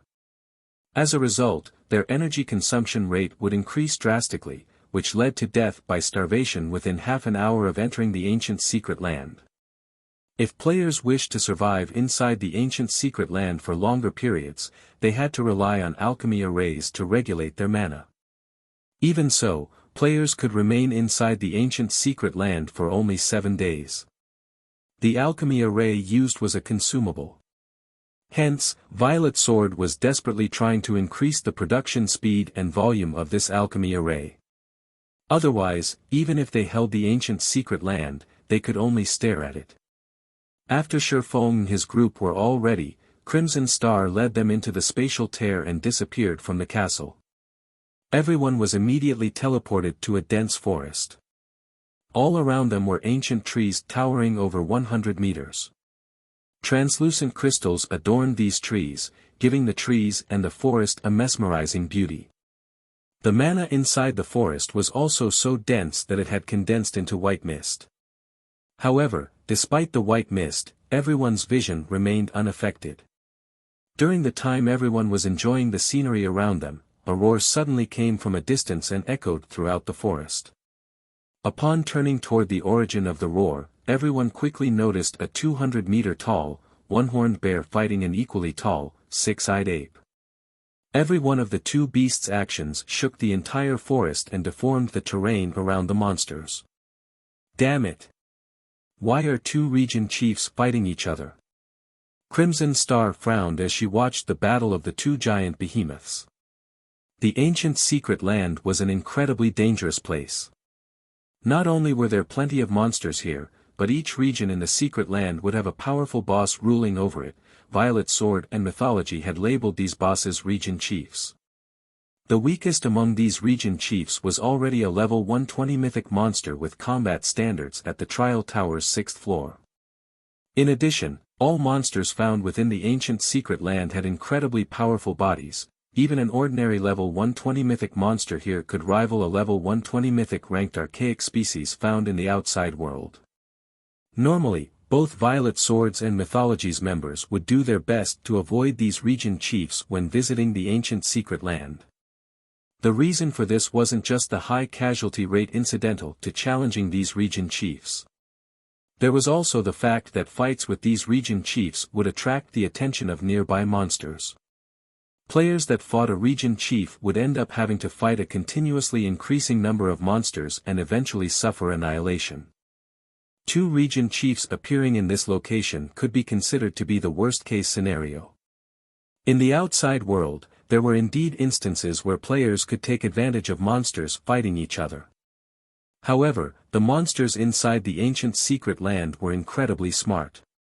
So long as they sensed the presence of players, they would promptly stop fighting each other and cooperate to kill the intruding players first before resuming their fight.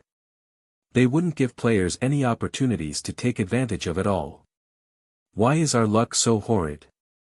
We actually came across 2 region chiefs having a territorial battle. Sandstorm, who was currently hidden on a tree some distance away from Feng's group, complained in frustration when he saw the 2 fighting behemoths straying closer to his team's position. Alright, forget about Zero Wing for now. We need to leave this place quickly. We'll be doomed if those 2 region chiefs discover us, the tall, female guardian knight standing beside Sandstorm said. I know. Sandstorm said, gritting his teeth as he shot a glare at the distant Feng. As Sandstorm's group was preparing to leave the area, Crimson Star also had everyone on the team prepare for a hasty retreat. Guild leader Black Flame, we need to leave this area fast. We'll be in trouble if we stay here any longer, Crimson Star said hurriedly as she looked at Feng, who was still quietly observing the 2 battling region chiefs. Shouldn't that way be the shortest path to the ancient city? Feng asked as he pointed toward the 2 behemoths. If we circle around them, wouldn't we need to waste half a day? That is, indeed, the shortest path to the ancient city, but if we get caught by those 2 region chiefs, instead of wasting half a day, all of us will end up dying here. Crimson Star snapped in exasperation when she heard that Feng was actually still planning to take this route to the ancient city. However, she also understood Feng's thoughts. They could stay inside the ancient secret land for only 7 days. If they wasted half a day on a detour, they would be under much greater pressure when raiding the hero trial.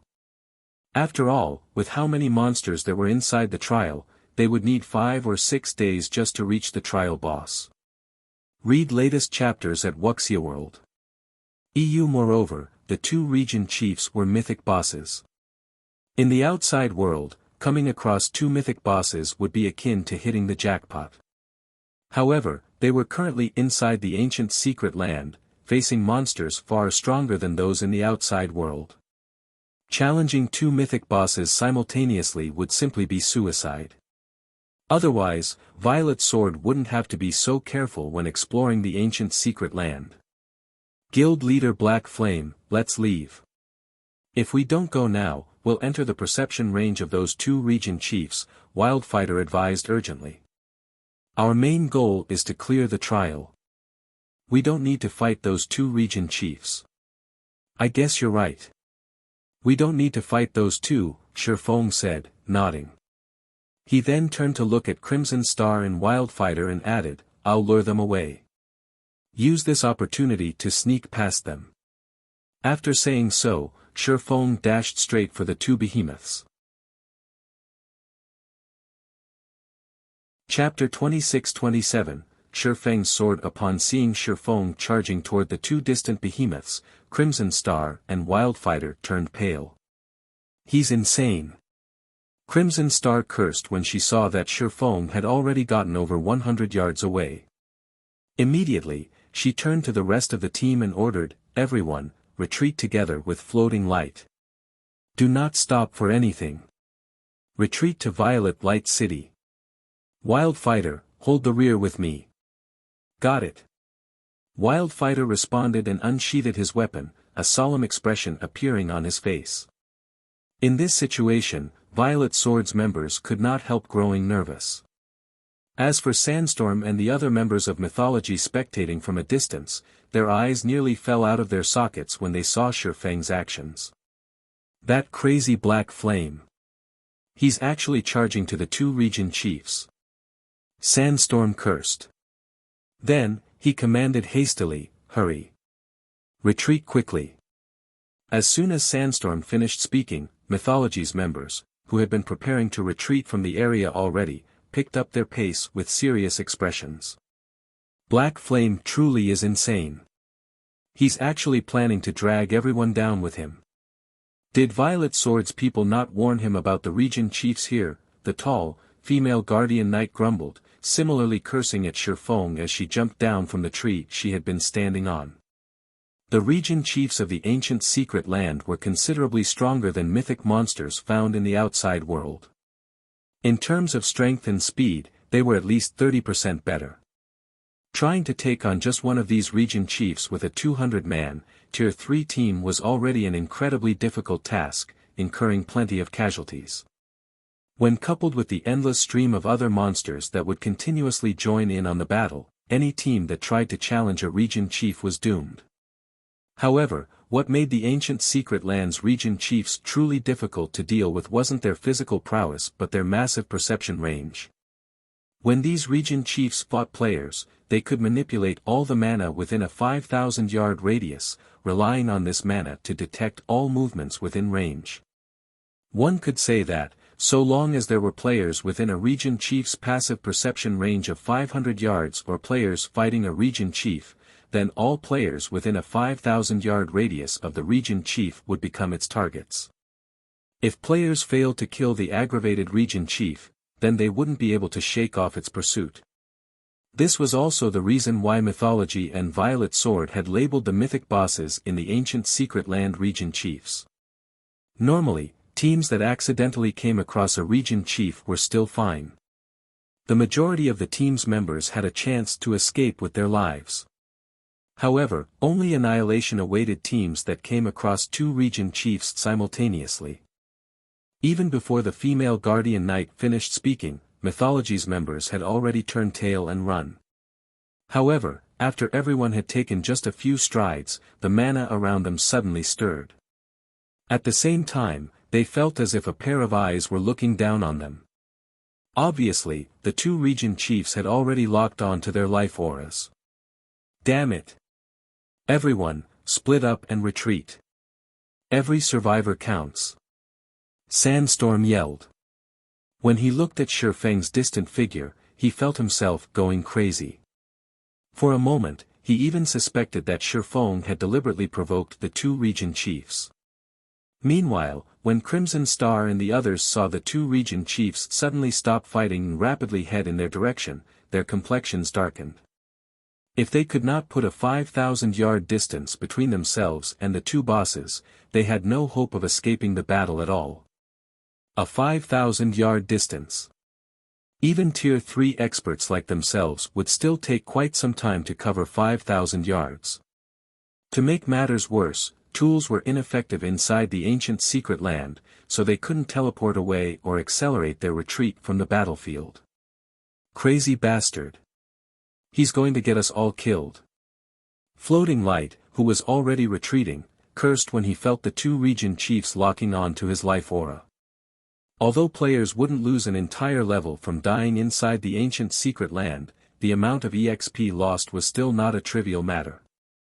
After all, at their level, just leveling up once took a lot of time. Hence, even a small percentage of their EXP equaled 1 or 2 days' worth of hard work. As Floating Light was leading the retreat of Violet Sword's members, he suddenly noticed something. Zero Wings and Azure's members were actually still standing in their original positions. It was as if they had not heard Crimson Star's orders at all. What are they doing? Are they planning to die with Black Flame? Floating Light was baffled as he looked at Solitary Frost and Xiaoqian. Setting the others aside, it was incredibly strange for Solitary Frost and Xiaoqian to defy Crimson Star. After all, the two of them were geniuses that had trained under Crimson Star during their sojourn at Violet Sword. The two of them knew very clearly how powerful and capable Crimson Star was. Crimson Star's calling for a retreat showed just how dangerous their current situation was, yet Solitary Frost and Xiaoqian had actually disobeyed her command and remained where they were. Moreover, they wore indescribably calm expressions, their reactions making it seem as if nothing was happening. Vice Commander, let's quickly retreat. This is Zero Wing and Azure's matter. Instructor Crimson Star and Instructor Wildfighter won't be able to hold off those two region chiefs for very long, a retreating Tier 3 assassin urged hurriedly when he noticed Floating Light pause. I guess you're right, Floating Light said, nodding before resuming his retreat. At the same time, he could not help glancing at Solitary Frost and Yen Xiaoqian with pity. Originally, with Solitary Frost's and Yen Xiaoqian's talents, they should have been able to shine brightly in God's domain. However, their futures were now ruined because they belonged to a guild like the Azure Chamber of Commerce and followed an unreliable team leader like Feng. However, Floating Light had just taken a few steps forward when the deafening roar of a bear came from behind him and echoed throughout the forest, causing it to tremble. Immediately afterward, a beam of mana shot past the area beside Floating Light's group, leaving behind a massive trench on the ground it passed through. Seen from afar, the ground looked like pudding that a spoon had scraped. The fight started. Floating Light's complexion further darkened as he took in the massive trench a short distance away. This was the power of the ancient secret land's mythic monsters. Any random attack of theirs could transform the terrain around them. Let alone one person, even a 100-man, Tier 3 expert team would be cannon fodder in front of these region chiefs. If one really wished to take on a region chief, they would need a 200-man team of Tier 3 peak experts at the very minimum. Moreover, the team would need 2 or 3 domain realm MTs working together to tank the region chief. Otherwise, they wouldn't be able to stop the boss's attacks adequately. In fact, even a single mistake might result in a team wipe. After Floating Light's group ran for another 50 yards or so, a lightning bolt suddenly shot past them some distance away, followed by the ear-splitting crack of thunder. As the thunder faded, the sky above them darkened abruptly. In the next moment, the 200-meter-tall, six-eyed gorilla went flying overhead and crashed heavily into the ground a few hundred yards ahead of them, the ground shattering at the impact. As for the giant gorilla, it stumbled quite a bit as it landed and very nearly lost its footing. After stabilizing itself, the gorilla glared into the distance before releasing a deafening roar. It then charged forward, completely ignoring Floating Light and the other members of Violet Sword, who stood only a short distance away from it. What is going on? Floating Light was confounded by this situation. Read latest chapters at Wuxia World. EU Violet Sword's other peak experts similarly could not help rubbing their eyes, thinking that they were hallucinating. However, no matter how much they rubbed, the several massive craters the six-eyed gorilla's feet left behind did not disappear. Before Floating Light and the others could react to this unexpected development, though, another deafening boom and the snapping of trees entered their ears. However, these sounds came from quite a distance away. There should still be some separation between the origin of these sounds and the six-eyed gorilla that had just charged past them. Floating Light and the others turn around reflexively, looking for the origin of these sounds. They spotted a cloaked man wielding 2 longswords standing atop a tree. Meanwhile, some distance away from this swordsman was a gigantic bear that had just steadied itself, glaring hatefully at him. The six-eyed gorilla was also stalking toward this man, seemingly searching for an opportunity to strike at him. However, Floating Light and the others could also see a hint of fear in the one-horned bear's and six-eyed gorilla's eyes. It was clear that the two region chiefs were afraid of the tiny human on the tree. Chapter 26-28, Suppressing the Region Chiefs. Floating Light and the other members of Violet Light gaped in shock at the man standing atop the gigantic tree that was over 100 meters tall. Just how high is his strength? Those were 2 level 120+ region chiefs. Either of those region chiefs could wipe out a 200-man, Tier 3 team of peak experts. Facing both region chiefs, even a team of such caliber was sure to get annihilated. At this moment, however, Feng had single-handedly suppressed and even repelled the 2 region chiefs. This was simply unbelievable. Is this why they didn't retreat before? When Floating Light looked at the two region chiefs warily eyeing Feng and thought back to the fact that Solitary Frost and Xiaoqian had not moved even after Crimson Star gave the command to retreat, realization immediately dawned upon him. With such a monstrous team leader, there was indeed no need to retreat. At this moment, Floating Light and the other retreating members of Violet Sword weren't the only ones shocked by this situation. Crimson Star and Wild Fighter, who were planning to hold the rear, as well as the frantically retreating members of Mythology, nearly had their eyes fall out of their sockets when this incredible scene played out before them. What did he do during this period? How did he raise his strength attribute to such an extent? Sandstorm's heart roiled with shock as he stared at Feng. During the fight at the Starlight Fortress, the strength Feng displayed was just close to reaching the Tier 4 standard. Moreover, he had relied on his fully unlocked mana body to do so. However, just how long had passed since that fight? In Sandstorm's opinion, even if Feng were incredibly lucky and obtained one or two pieces of epic equipment or gained some special encounters, he would be fortunate to match the strength of Tier 4 mythic monsters of the same level. At this moment, however, Feng's strength had actually grown to a level where he could overwhelm even the region chiefs of the ancient secret land. However, before anyone could snap out of their stupor, the two region chiefs took action once more. Firstly, the one-horned bear let loose an angry roar before slamming its front paws into the ground and shattering it. A twofold magic array then formed beneath Feng's feet, covering a 300-yard radius. Immediately afterward, thick, stone walls emerged, bordering the magic array and enveloping Feng completely. Tier 4 spell, Earth's Embrace. As the one-horned bear was taking action, the six-eyed gorilla leaped into the sky above Feng. The gorilla then summoned a crimson magic array with a 400-yard radius above the swordsman. Tier 4 spell, Fire Dragon's Descent. In the next moment, a fire dragon larger than the six-eyed gorilla and made entirely out of flames emerged from the magic array. It spread its wings as it descended toward Feng. Those two region chiefs actually know how to coordinate their spells. Crap. That's cheating. Shouldn't mythic bosses be upright and use spells in turns? Everyone was stunned when they saw the two region chiefs' coordinated assault. Coordinating skills and spells was an extremely common thing for players. However, this was the first time they had seen monsters, particularly Tier 4 bosses, do so. Hence, everyone could not help despairing at the sight. For Tier 3 players like themselves, just one Tier 4 spell was already plenty difficult to deal with.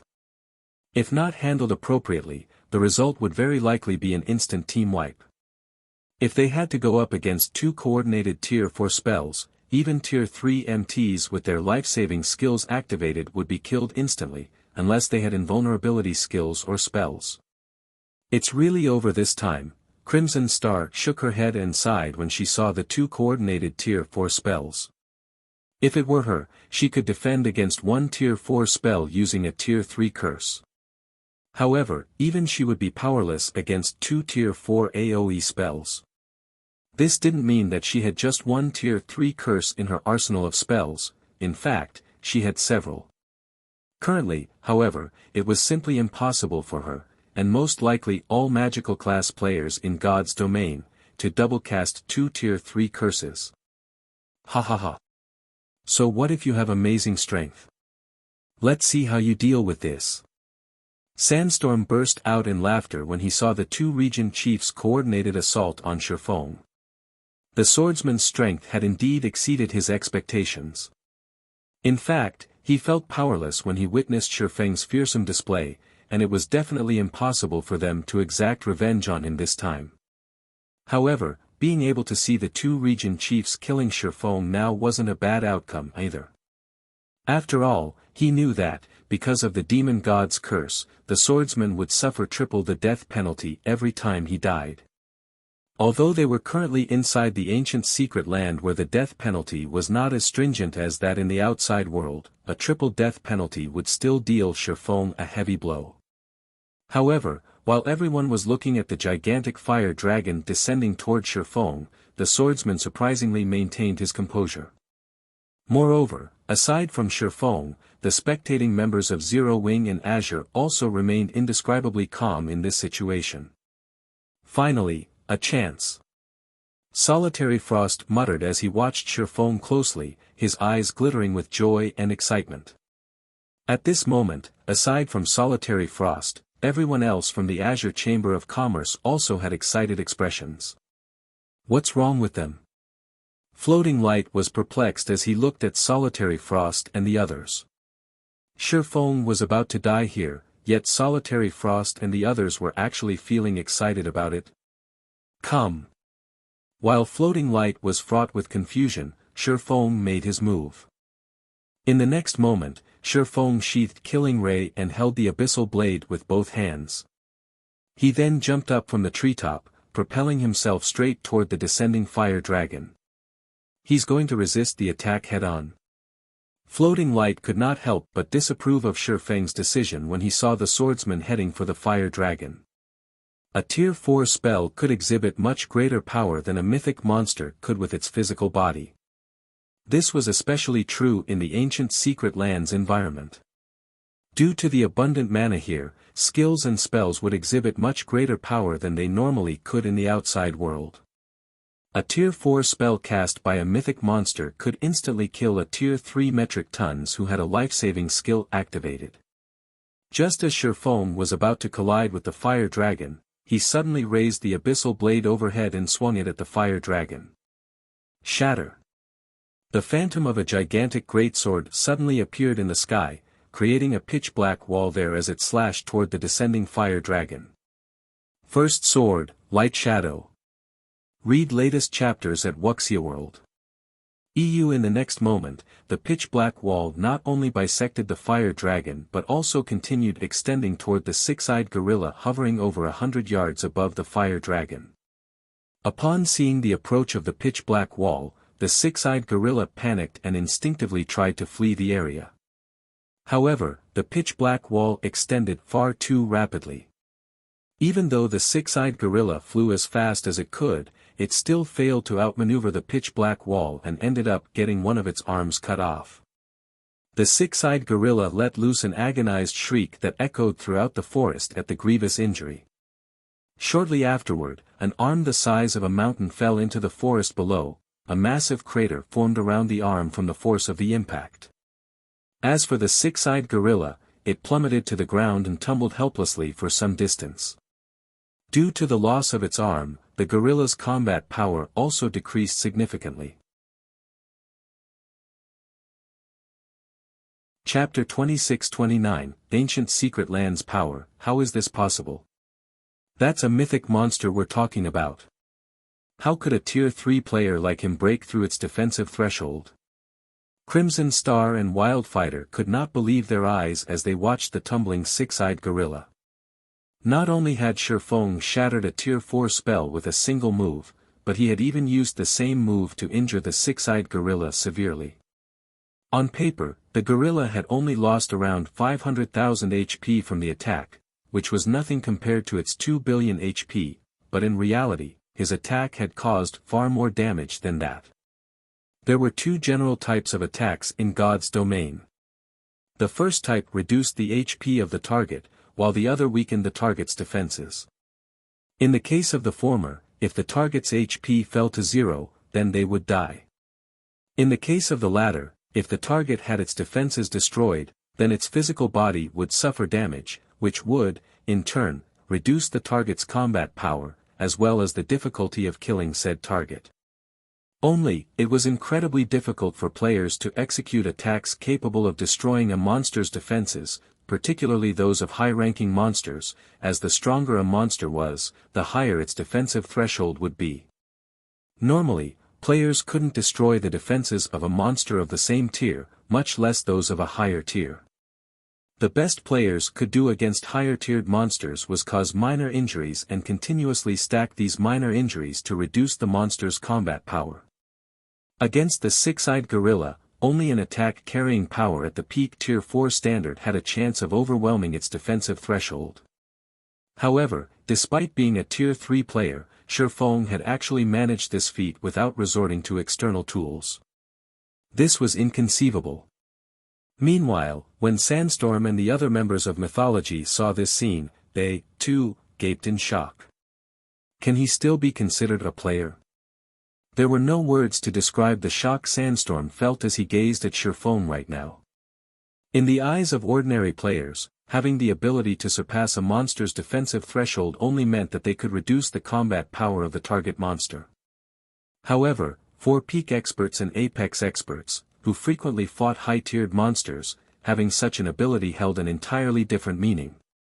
For peak experts and apex experts, having such an ability meant that they could solo kill monsters. The monsters in God's domain were born with high HP in defense, particularly HP. Even if players could inflict over 1 million damage with their attacks, this amount of damage was nothing for high-tiered monsters like mythic monsters. Such damage wouldn't overcome the monster's battle recovery. An army of players was necessary to kill high-tiered monsters. Hence, in God's domain, it was common knowledge that even if a player's raw power surpassed that of high-tiered monsters, solo killing these monsters would still be impossible, especially Grand Lords or higher-ranked monsters. This held true even for current Tier 3 players. However, there was one method that players could use to defeat such high-tiered monsters, executing attacks surpassing the target monster's defensive threshold. Attacks that surpassed a monster's defensive threshold could inflict severe injuries on the monster's physical body. Moreover, after injuring a monster up to a certain point, aside from reducing the monster's combat power, players could also force monsters into a weakened state, which would drastically reduce their defense and maximum HP. If players managed to corner a monster to the point where it entered a heavily weakened state, they could even impose the HP loss debuff on the target monster and thoroughly nullify the monster's battle recovery. If a monster lost its battle recovery, which was also its strongest ability, solo killing it would no longer be impossible. With sufficient stamina and concentration, players could slowly but surely grind the monster to death. Now that Feng was capable of surpassing the six-eyed gorilla's defensive threshold, this meant that Feng could solo kill it. Meanwhile, a player having the ability to solo kill a Tier 4 mythic monster was simply unheard of in God's domain. At this moment, however, let alone the spectating players, even Feng himself found this situation astonishing. Why did Light Shadow's destructive power increase by so much? Feng was confused as he looked at the six-eyed gorilla's severed arm. Judging by the damage to its HP, my attack's raw power should still be far from the peak Tier 4 standard. Light Shadow should be just slightly stronger than a Tier 4 spell, yet the actual destruction it caused is no different from that of a peak Tier 4 attack. Could this be due to the ancient Secret Lands environment? Meanwhile, as Feng was analyzing the situation, the one-horned bear rushed toward him. The bear's gigantic frame made it seem as if a small mountain was charging at him. In fact, there was even the vague image of a mountain overlapping with the one-horned bear's figure. Tier 4 skill, Crumbling Mountain. The AoE of the one-horned bear's attack covered a 50-yard radius. Feng responded by raising the abyssal blade above his head once more. Light Shadow. When using Light Shadow this time, however, Feng placed the majority of his focus on perceiving the mana around himself. He wanted to see just what was enabling his mana technique to exhibit such immense power. When Feng started swinging the abyssal blade, another pitch-black wall formed on the battlefield, shattered the Phantom Mountain, and subsequently landed on the one-horned bear's left shoulder. Roar! When the pitch-black wall cut into the one-horned bear's shoulder, the bear let loose an agonized howl. Its HP also instantly fell by more than 620,000. Although Feng's attack this time did not sever the one-horned bear's left arm, it prevented the bear from freely moving its injured arm. Now, the bear could rely on only its 2 legs and 1 arm to stabilize itself. After suffering this grievous injury, the one-horned bear continuously growled at Feng angrily. However, fear was also clear in the bear's eyes. Upon seeing this scene, Floating Light and those of Violet Sword who were retreating were dumbfounded once more. How is this possible? That move just now wasn't a skill. Floating Light felt as if his worldview had been refreshed when he saw the one-horned bear daunted by Feng. In Floating Light's opinion, the attack Feng used to injure the six-eyed gorilla heavily should be a special skill. Otherwise, there was no way the attack could be so powerful. However, only 2 or 3 seconds after Feng retaliated against the six-eyed gorilla, the swordsman was using the same move against the one-horned bear. There was no way such a powerful skill could have such a brief cooldown. The only explanation for this situation was that Feng wasn't using a skill or spell, but a special technique instead. By simply relying on a special technique, Feng was actually capable of heavily injuring mythic monsters. Moreover, these mythic monsters were even the ancient Secret Lands region chiefs. Nobody would believe Floating Light if he told this tale to others. After repelling the one-horned bear, Feng himself was stunned as well. So, this is the reason why the ancient Secret Land can help players reach Tier 4. Feng thought as he looked at the closing spatial tear before him. In God's domain, the greatest difference separating Tier 3 and Tier 4 players wasn't the difference in physique, but the degree of control they had over mana and their application of it. To be precise, it was the degree of control over and application of ambient mana.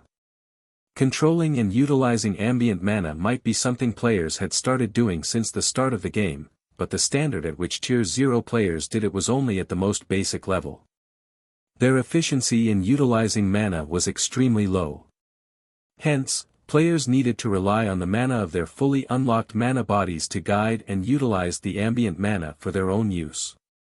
To put it simply, players had to rely on their own mana bodies to integrate and convert ambient mana into their own mana. By doing so, one would be able to maximize the power they could exhibit with their mana. However, integrating ambient mana was a challenge. Without guidelines or legacies in the outside world to teach players how to accomplish this, players could only rely on themselves to learn how to do so. However, while carefully observing the second light shadow he executed, Feng noticed something peculiar about the mana around him. The ancient Secret Land's ambient mana had actually taken the initiative to integrate itself with his mana. This development had drastically increased the amount of ambient mana he could manipulate and, in turn, boosted the power of light shadow significantly. However, as he wasn't actively executing this mana integration, his mana usage efficiency was still very low. The additional ambient mana he managed to manipulate had increased only light shadow's destructive power, not the mana technique's strength. This was akin to putting an edge on a weapon. While he might have increased the weapon's destructive power, the weapon itself remained unchanged. Even so, this was an incredibly precious situation. After all, there was almost no information available in the outside world that could help players achieve mana integration. Now that the mana here was actively integrating itself with his mana, he could gain some hints on how to do so and increase his learning efficiency. Following which, Feng stopped dwelling on this matter. Instead, he executed Light Shadow 2 more times to chop off 1 leg each from the one-horned bear and six-eyed gorilla. The mobility of these 2 region chiefs has already been greatly reduced. Let's go. Feng said as he turned to Crimson Star and Wildfighter, who were still in a daze. After saying so, Feng promptly ran toward the ancient city, ignoring the 2 region chiefs. He got through, just like that. Crimson Star and Wildfighter were at a loss for words when they goggled at the 2 region chiefs, which were warily watching Feng leave without making a move. They were currently inside the extremely dangerous ancient Secret Land, and their opponents were even 2 region chiefs, and yet. Read latest chapters at Wuxia World. EU. However, Crimson Star and Wildfighter did not linger over this topic for long. They quickly instructed everyone else on the team to ignore the 2 region chiefs and follow Feng. Now that the 2 region chiefs had each lost a leg, their mobility was greatly impeded compared to before. It would be almost impossible for them to catch up with Tier 3 players running at full speed. The team could easily escape the 2 region chiefs' perception range before they fully recovered. Team leader, "Are we still chasing them?" a Tier 3 ranger from mythology asked Sandstorm when he saw Feng's team leaving. "Of course, we are," Sandstorm said as he glared at the Tier 3 ranger. Gritting his teeth, he said, "I admit that Black Flame's combat power is at inhuman levels, but he is only one person. Even if we can't kill Black Flame, I refuse to believe that we can't handle the other players on his team. So long as we get rid of everyone else, Black Flame's plans here will be ruined." After saying so, Sandstorm started chasing Feng's team, together with the other 30-plus members of mythology. Chapter 26:30, Tier 4 Divine Will. While the ancient secret land might be known as a secret land, it was several times larger than a large-scale map in the outside world, essentially a miniature world. Even though Feng and the others were Tier 3 players, since they were prohibited from using mounts, they ended up running for more than half a day to reach a majestic city in the middle of a canyon. The city in question had several layers of magic barriers as defense. Through the translucent barriers, one could see multiple magic towers and buildings several hundred meters tall. There were even floating buildings that could not be found in any of the kingdoms and empires on the main continent. This city was far more developed than even the capitals of kingdoms and empires. Feng was shocked when he laid eyes on this majestic ancient city for the first time. Even while standing several thousand yards away from the city, he could already feel a frightening pressure constantly bearing down on his body, making his body indescribably heavy. If Tier 2 players were subjected to this pressure, they wouldn't be able to approach the city at all. Be careful of those statues erected behind the city walls. Although there are magic arrays suppressing the power of those statues, if you look at them for too long, you'll fall into a mentally weakened state, Crimson Star warned the curious crowd behind her. If that happens, you'll need 4 or 5 days to recover. Let alone challenging the trial, you might not even have enough time to make it out of the secret land. Those statues will cause players to fall into a mentally weakened state. Upon hearing Crimson Star's words, Feng could not help taking a closer look at the stone statues enveloped by magic arrays. As soon as he did so, he felt a frightening spiritual pressure invading his mind.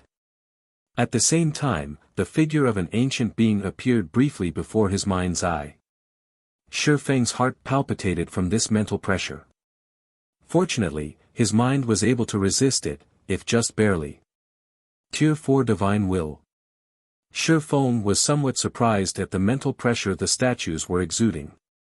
No wonder Violet Sword was able to produce so many Tier 4 experts back then. At this point, ancient gods had long since withdrawn from the main continent of God's domain. Now, it was incredibly difficult to meet even demigods there. However, before disappearing, many ancient gods had left behind legacies in dangerous locations. Meanwhile, these legacy locations generally possessed divine will. On the surface, the divine wills in these legacy locations function to inflict powerful mental pressure on trespassers and deter casual approach or observation of the legacy locations.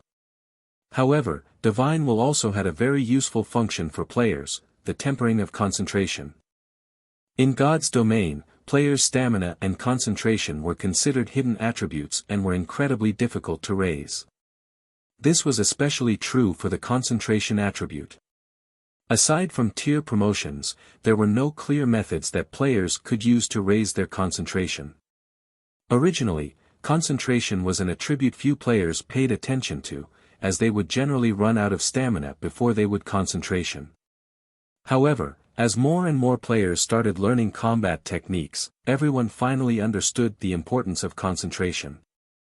With stronger concentration, not only could players afford to execute many more combat techniques, but they could also reduce the stamina and concentration consumption of combat techniques.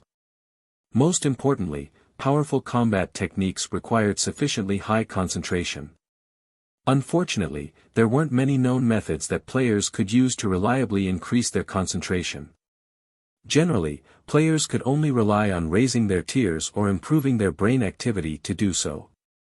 However, as more and more experts came into contact with ancient locations and divine will, they had discovered an astonishing matter: Divine Will could actually be used to raise the maximum limit of players' concentration. Although the improvements were small, players would eventually receive an impressive boost to their concentration over time. However, Divine Will wasn't something that easily found. Moreover, Divine Will couldn't improve a player's concentration in perpetuity. The improvements players could receive from the Divine Will would differ depending on its strength. If players already possessed very powerful concentration, certain Divine Wills might not even be effective on them. Meanwhile, the statues erected within the ancient city contained Divine Will capable of tempering players' concentration up to the Tier 4 standard, hence, Feng had referred to it as Tier 4 Divine Will. If a Tier 3 player could elevate their concentration to the Tier 4 standard, it would be of tremendous help when challenging the Tier 4 promotion quest. With stronger concentration, players could better control their body, strength, and mana. They would be able to exhibit much greater potential than they used to. However, due to the magic arrays enveloping those statues, the Divine Will the statues emitted was heavily suppressed. While this weakened Divine Will might be effective on ordinary Tier 3 players, it would be almost no help to Tier 3 peak experts. Tier 3 peak experts that tried to temper themselves using this Divine Will would only exhaust their concentration to no avail. Guild leader Black Flame, ahead of us is the entrance to the trial grounds, Crimson Star said as she pointed at a gigantic gate nearby. As we are challenging the hero trial, we have only one opportunity. If we team wipe inside, we won't be able to enter the trial grounds anymore. However, so long as we have even one person alive, even if everyone else on the team dies, we can still enter the trial grounds after getting automatically resurrected outside. Only, the resurrection period within the ancient secret land is very long, 1 full day, so everyone needs to be careful while inside. It might be fine if they were challenging the normal trial, but they had only one opportunity to challenge the hero trial. If the players on their team kept dying, they definitely wouldn't be able to clear the hero trial before the effects of their alchemy arrays ran out. Hence, when challenging the hero trial, controlling the casualty rate was crucial. This was also the reason why she wanted to avoid the region chiefs. Had their team gotten annihilated by the 2 region chiefs back then, they would have had to wait 1 full day before they could head to the trial grounds. I understand, Feng said, nodding. Since Feng already understood her intentions, Crimson Star did not say anything more. After all, experts of Feng's caliber generally needed only small reminders to know what they should do. Following which, Crimson Star, Wildfighter, and several other Violet Sword members approached the 10-meter-tall teleportation gate. Each of them then took out an ink-black crystal from their bags and started chanting an incantation. As soon as these dozen or so players started chanting, the divine runes engraved on the teleportation gate lit up and drew the ambient mana toward the teleportation gate. While Crimson Star and the others were activating the hero trial, Sandstorm and Mythology's other members were quietly observing the situation from behind a pile of shattered rocks 500 yards away. The hero trial, the female guardian knight standing beside Sandstorm exclaimed in surprise when she identified the divine runes lighting up on the teleportation gate. Violet Sword actually plans to challenge the hero trial now. Are they insane? She had experienced the ancient city's trials herself. While she didn't know what the hero trial was like, she knew that even the elite trial was not something current players could hope to conquer. If not for their previous raid team having plenty of advanced battle arrays, they wouldn't have made it to the trial boss's feat. As for the more difficult hero trial, that was something even the current mythology didn't dare dream of challenging. The hero trial. When Sandstorm saw Crimson Star's group activating the hero trial, a wide smile bloomed on his face. Good. Wonderful. Although I don't know what gave Violet Swords and Zero Wings people the courage to challenge the hero trial, this is our chance. Since Crimson Star and Wildfighter are personally activating the hero trial, they can't stop midway without wasting their one chance. This is the perfect time for us to take action.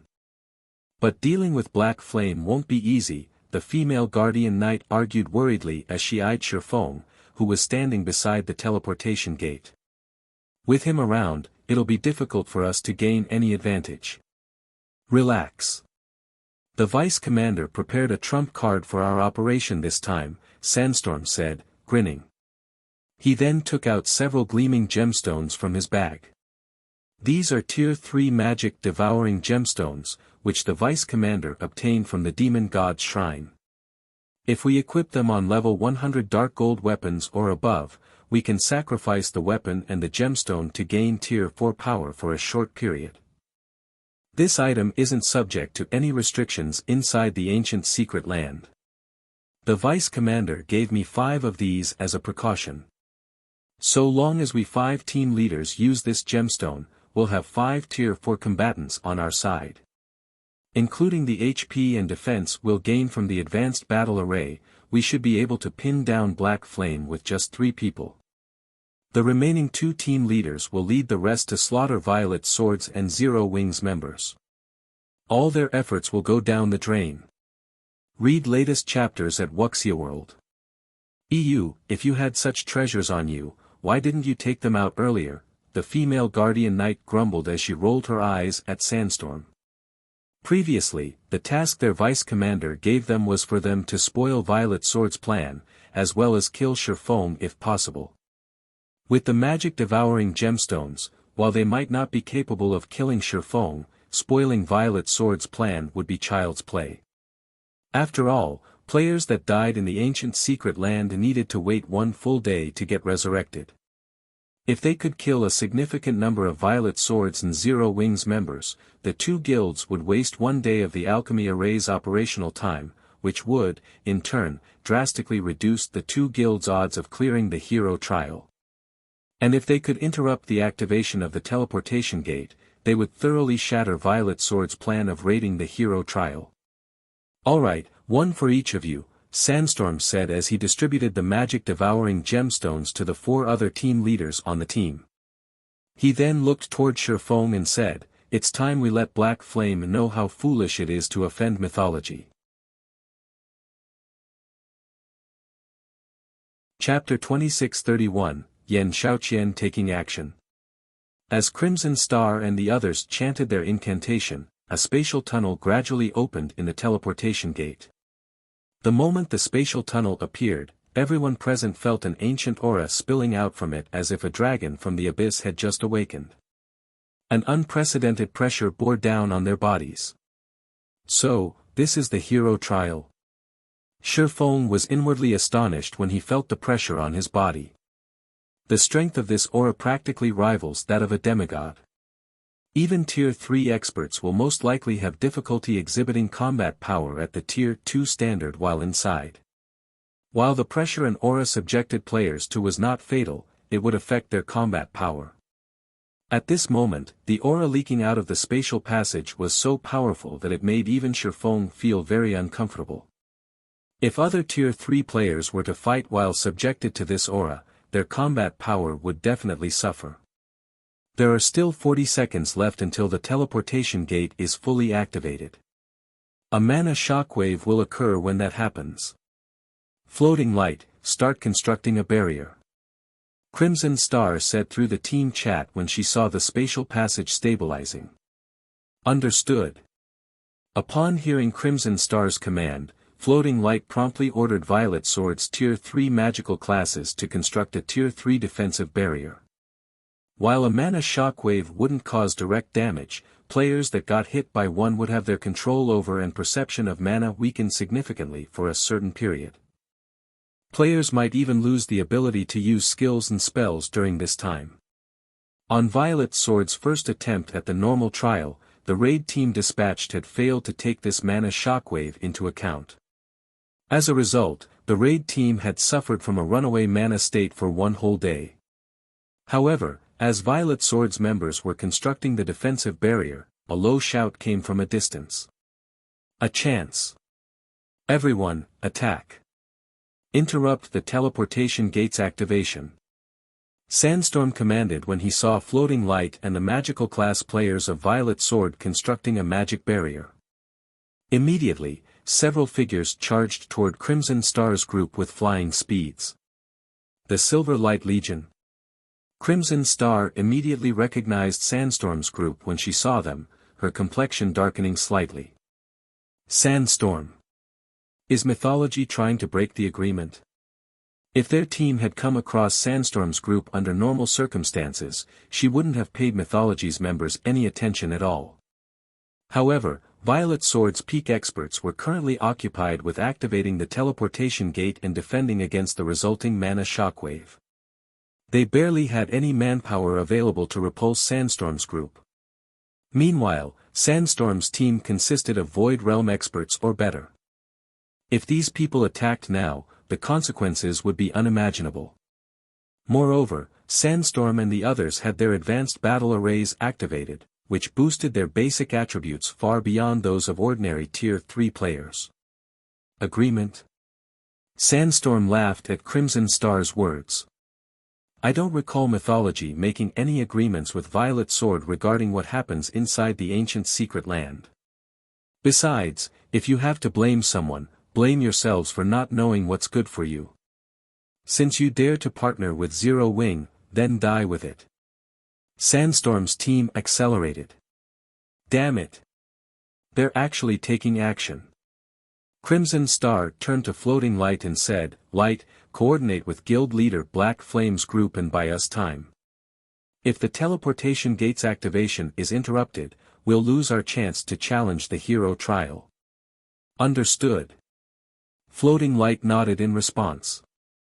He then faced Sandstorm's team with a solemn expression. Although their side had an absolute advantage in numbers and they even had the help of a monster like Feng, the number of combat-ready peak experts they had was far from comparable. Not to mention, Sandstorm and a few other individuals on his team had an advanced battle array, which granted them a huge increase in basic attributes. If they allowed Sandstorm's team to break through and interrupt Crimson Star's group, then all their preparations for the hero trial would be for naught. You need to be careful.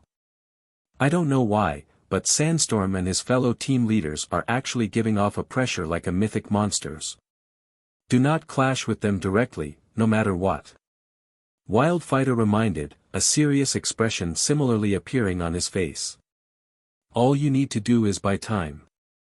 So long as you can hold them back for 40 seconds or so, we'll be free and can deal with them together. At this time, however, Feng suddenly said, that won't be necessary. Just leave these people to us. Focus on activating the teleportation gate and defending against what comes after. Guild Leader Black Flame, we do not doubt your strength, but we really cannot take this risk. The members of Mythology's Silver Light Legion are all supported by a battle array. Their peak experts can hold their own against Domain Realm experts. Not to mention, Sandstorm and his fellow team leaders are at the half-step Domain Realm, at the very least.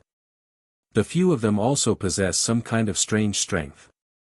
They aren't a force that an ordinary team of peak experts can hope to handle, Crimson Star advised hurriedly when she saw Feng dissuading them from taking part in the battle. Although Floating Light's group only has a few members, every one of them is a peak expert. They can be of some help to you. She was confident that Feng would emerge victorious in a fight with Sandstorm's group. However, their problem right now wasn't whether they could defeat Sandstorm's group but whether they could prevent Sandstorm's group from interrupting the teleportation gate's activation. After all was said and done, Feng was only one person. Since Sandstorm's team had 30 players, how many could Feng possibly hold back by himself? Wildfighter also nodded in agreement with Crimson Star's words. He felt that Feng was being perverse about keeping up appearances. Don't misunderstand. We are fully capable of stopping this level of combat power. If you still feel uneasy, I won't object to you joining the battle, Feng said, chuckling at the anxious expressions on Crimson Star's and Wildfighter's faces. Although Feng did not speak that loudly, everyone present was a Tier 3 expert with extraordinary senses. Hence, even Sandstorm's group, which was still several hundred yards away, heard him clearly. Stop us? Sandstorm laughed at Feng's words, a cold glint appearing in his eyes. Let's see how you'll stop us, then. You guys, take action. As soon as Sandstorm finished speaking, 6 level 113 and higher assassins suddenly appeared within 50 yards of Crimson Star's group. The masked man at the head of the assassins radiated an aura rivaling that of mythic monsters. This lead assassin moved so quickly that he appeared within 30 yards of Crimson Star in just the blink of an eye. The assassin then unsheathed his daggers and sent several dozen arcs of light tearing through space toward Crimson Star and the dozen or so other players activating the teleportation gate. What? Some of them actually snuck over already? Floating Light's complexion paled upon seeing these 6 assassins. It was simply impossible for them to stop such a sudden and widespread attack. Even Feng would most likely be able to stop only a portion of these attacks. After all, Crimson Star and the others activating the teleportation gate stood a distance from each other. It was impossible for a melee player like Feng to cover all that ground simultaneously. Just when the several dozen arcs of light were about to land on Crimson Star and the others, however, ice walls started appearing out of thin air one after another, separating Crimson Star's group from the light arcs. Meanwhile, when these powerful light arcs, which were capable of tearing apart even space itself, landed on the ice walls, it was as if they had crashed into an impenetrable wall. Not only did the ice walls stop the advance of these light arcs, but they even deflected the attacks to a certain extent. In the end, not even one of the several dozen light arcs managed to land on their target. Impossible. My attack actually got deflected by a bunch of Tier 2 ice walls. The eyes of the level 114, Tier 4 assassin in the lead nearly fell out of their sockets when he saw this scene. Currently, thanks to the magic devouring gemstone, his Tier 3 skill already carried power at the Tier 4 standard, something a few measly Tier 2 ice walls couldn't hope to deflect. In fact, the Tier 2 ice walls shouldn't even be capable of affecting his attack at all. However, the impossible had actually happened. Read latest chapters at Wuxia World. EU, who took action? Sandstorm was likewise stunned by this scene. He then turned to Crimson Star and wondered, could it be her? At this moment, Sandstorm truly could not think of any elementalist, aside from Crimson Star, who could use Tier 2 ice walls to deflect Tier 4 attacks. On the other hand, Crimson Star was currently activating the teleportation gate. Logically, she shouldn't have any leeway to do anything else. Crimson Star herself was astonished by this situation. However, compared to a melee player like Sandstorm, she, as an elementalist, was much more sensitive to mana. Hence, she was able to trace the origin of the ice walls immediately.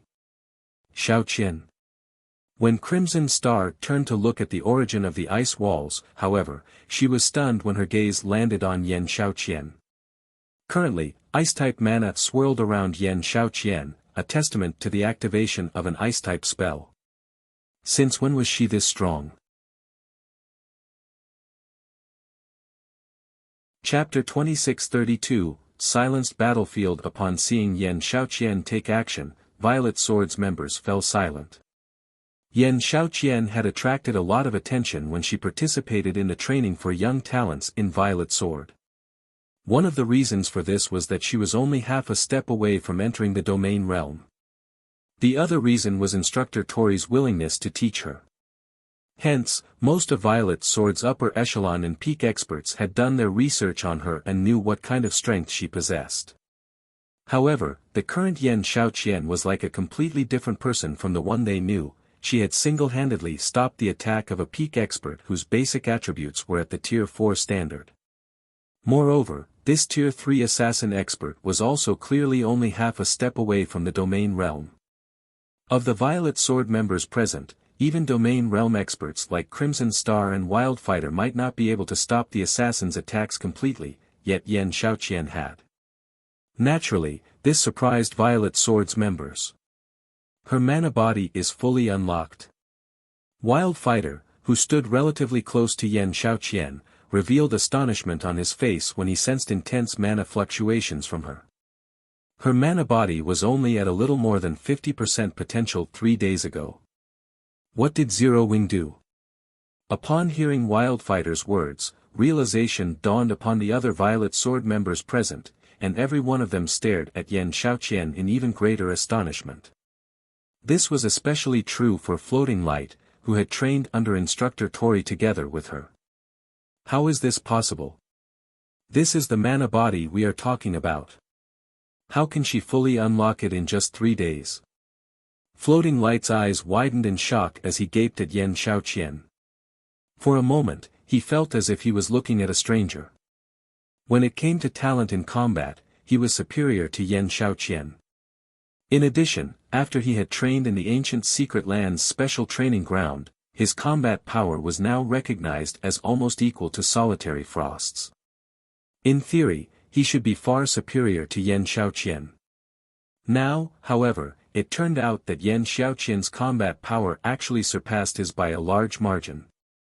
However, before Violet Sword's members could react to this unexpected development, Mythology's lead assassin made another move. This time, though, he dashed forward at great speed instead of launching a ranged attack. In no time at all, the lead assassin arrived within 10 yards of Crimson Star's group, this situation causing the expressions of Crimson Star and the others to darken. The assassin class wasn't known for its ranged attacks, the class truly shone in close combat. This was especially true for the explosive power the class could exhibit at melee range. Moreover, with the agility of the assassin class, trying to pin one down using ranged spells was extremely difficult, all the more an assassin with Tier 4 basic attributes. That little girl's defensive measures might be brilliant, but at this distance, I want to see how she'll stop my attacks, the lead assassin said as he got within 5 yards of Wildfighter. Tier 3 skill, Absolute Shadow Assault. Immediately, the assassin's body split into multiple shadows to assail Wildfighter, these shadows causing the surrounding space to crack as they approached the Berserker. These shadows were so powerful that even Guardian Knights and Shield Warriors would die instantly if struck, let alone a Berserker like Wildfighter. It's over. Upon seeing the rapidly approaching shadows, Wildfighter involuntarily shut his eyes. As he was currently activating the teleportation gate, he couldn't afford to defend against the attack at all, doing so would cancel the process. Moreover, even if he weren't occupied with the gate's activation, he still wouldn't be able to get away unscathed from such a powerful attack. After all, not only did these shadows carry power at the Tier 4 standard, but they were also strengthened by a basic combat technique. Just as the several shadows were about to devour Wildfighter, however, a figure suddenly descended from above and transformed into 4 identical copies of himself, which then struck at the assaulting shadows. Ping! Ping! Ping! The clangor of weapons repeatedly echoed throughout the area before the teleportation gate. Multiple cracks extending up to 30 yards away appeared on the ground. The frightening shockwaves resulting from the clashes almost toppled the nearby peak experts. When the dust settled, a male youth wielding a great sword appeared, standing quietly before the lead assassin from Mythology. Since the youth's HP bar remained full, it was obvious that he had successfully fended off the lead assassin's attack. Solitary Frost? Wildfighter could not help doubting his eyes when he saw the youth shielding him. Even in his peak state, Wildfighter doubted he could perfectly defend against the lead assassin's attack. However, not only did Solitary Frost remain unscathed after repelling the lead assassin's attack, but the youth had also kept Wildfighter from coming to harm. The combat power Solitary Frost had just displayed was completely different from what Wildfighter remembered. He fully unlocked his mana body as well. When Crimson Star saw that Solitary Frost was similarly exuding a frightening amount of mana from his body, astonishment and confusion appeared in her eyes.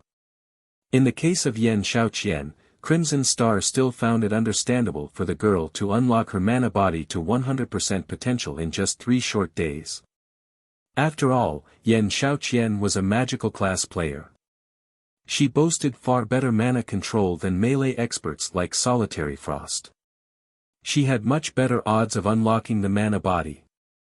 Now, however, Solitary Frost had actually fully unlocked his mana body too. Since when did unlocking the mana body become so easy? While Crimson Star stood in shock and confusion, Mythology's assassin leader, whose attacks got thwarted twice in a row, was extremely depressed. First, it was Xiaoqian. Now, it was Solitary Frost. He was clearly just one step away from foiling Violet Sword's plans, yet he got blocked time and again. Sandstorm, my side is in trouble. The kid I'm up against has already fully unlocked his mana body. His combat standard is also very high. He's not the slightest bit weaker than Wildfighter. If he focuses on deflecting my attacks, I don't think I can do anything to the casters within a short period. If Black Flame joins in on the fight, I'm afraid I won't even be able to escape, the lead assassin reported to Sandstorm through the team chat. Since the ambush has failed, retreat and regroup with us first. We'll focus on killing off as many of Zero Wings and Azure's members as possible, Sandstorm ordered, gritting his teeth when he saw Feng holding off the remaining 5 members of the assassin party. After saying so, Sandstorm hastened his footsteps.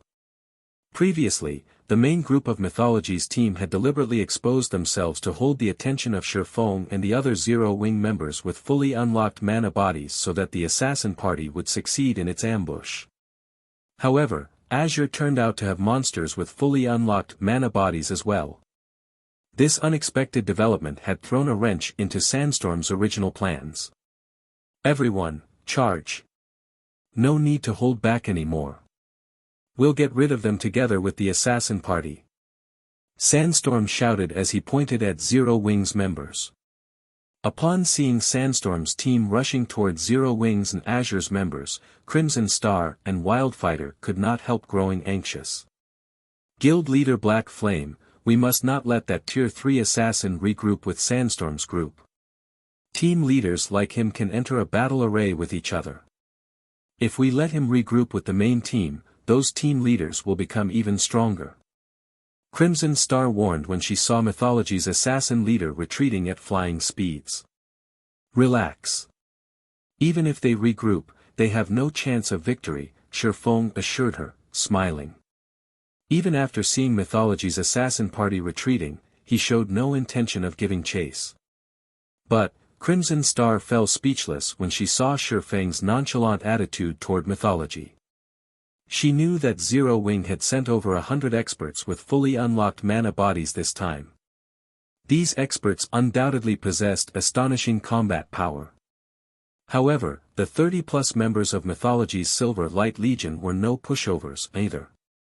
With the assistance of a battle array, even those that hadn't fully unlocked their mana bodies could still exhibit combat power rivaling that of experts with fully unlocked mana bodies. In addition, every one of Mythology's members present was a bona fide peak expert or better. If the two sides clashed with each other, Zero Wing definitely wouldn't have an easy time. Good. Flowing Shadows party is almost back. Everyone, get ready. It's time we let Zero Wing and Azure know the power of Mythology. Sandstorm said to the 3 other team leaders when he saw the assassin party within 100 yards of the main team. Leave it to us. Once we activate our battle array, even Black Flame shouldn't think of making short work of us, the female guardian knight standing beside Sandstorm said, nodding. Read latest chapters at Wuxia World. EU. However, just as Mythology's assassin party was about to rejoin Sandstorm's group, Feng glanced at Aqua Rose, who stood beside him. In response, Aqua Rose nodded and said calmly, everyone, no need to continue hiding. Let these people know our true power. As soon as Aqua Rose finished speaking, Zero Wings members promptly removed their black cloaks. A tsunami of mana immediately flooded the area outside the ancient city. A powerful aura also swept across everyone on the battlefield, stopping Mythology's members in their tracks. And upon seeing the statistics of Zero Wings members, Mythology's members could not help being dumbfounded. Currently, every Zero Wing member before them not only possessed a fully unlocked mana body but was also at level 117 or level 118. Zero Wing's melee players were especially eye-catching as every one of them actually boasted dark gold set equipment. Chapter 2633, Monsters, those levels. How is this possible? Are they monsters? At this moment, let alone Mythology's members, even Violet Sword's members were stunned to see the levels of Zero Wing's members. Currently, even the peak experts of the various superpowers had reached only level 113 or level 114. However, even the lowest leveled Zero Wing member present was at level 117, far ahead of the superpowers' peak experts. Team leader Sandstorm, all of them have fully unlocked their mana bodies. Moreover, their equipment standards are quite high, especially for those melee players. I'm afraid we'll need a lot of time and resources to kill them. If Violet Sword side manages to free up some manpower in the meantime, we'll be in danger, a Tier 3 Berserker from Mythology warned Sandstorm as he looked at the 100+ Zero Wing members before them. Although the team leaders on their team had all fully unlocked their mana bodies, no one else on the team had. They only had the assistance of a battle array. However, even if they possessed superior basic attributes to Zero Wing's members, they definitely wouldn't be superior by much, judging by the equipment standard of Zero Wing's members. If it came down to a fight, they wouldn't have much of an advantage even in a one-on-one fight. Not to mention, their team only had 30-odd members, whereas Zero Wing's side had more than 100 players. Overall, they were at a complete disadvantage. Damn it! You guys retreat. Sandstorm ordered, his complexion darkening as he gazed at Zero Wing's members. He then turned to the female guardian knight beside him and said, "Feather, you and the other team leaders continue fighting. We'll kill as many as we can. Retreat as soon as Crimson Star's group finishes activating the teleportation gate." "Got it," replied the female guardian knight named White Feather, unopposed to Sandstorm's decision. Team leaders like herself and Sandstorm currently possessed power at the Tier 4 standard. With the assistance of the battle array, their basic attributes were far superior to those of Zero Wing's members. Out of the Zero Wing members present, only Feng could actually put them in a bind. However, if the 5 of them split up and took action independently, they could slaughter quite a few of Zero Wing's members. Moreover, they had already used the precious magic devouring gemstones for the operation. If they still failed to produce any results, they would definitely be punished.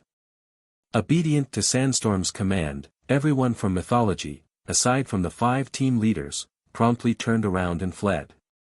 However, as soon as Mythology's members took flight, a clear and crisp voice entered everyone's ears.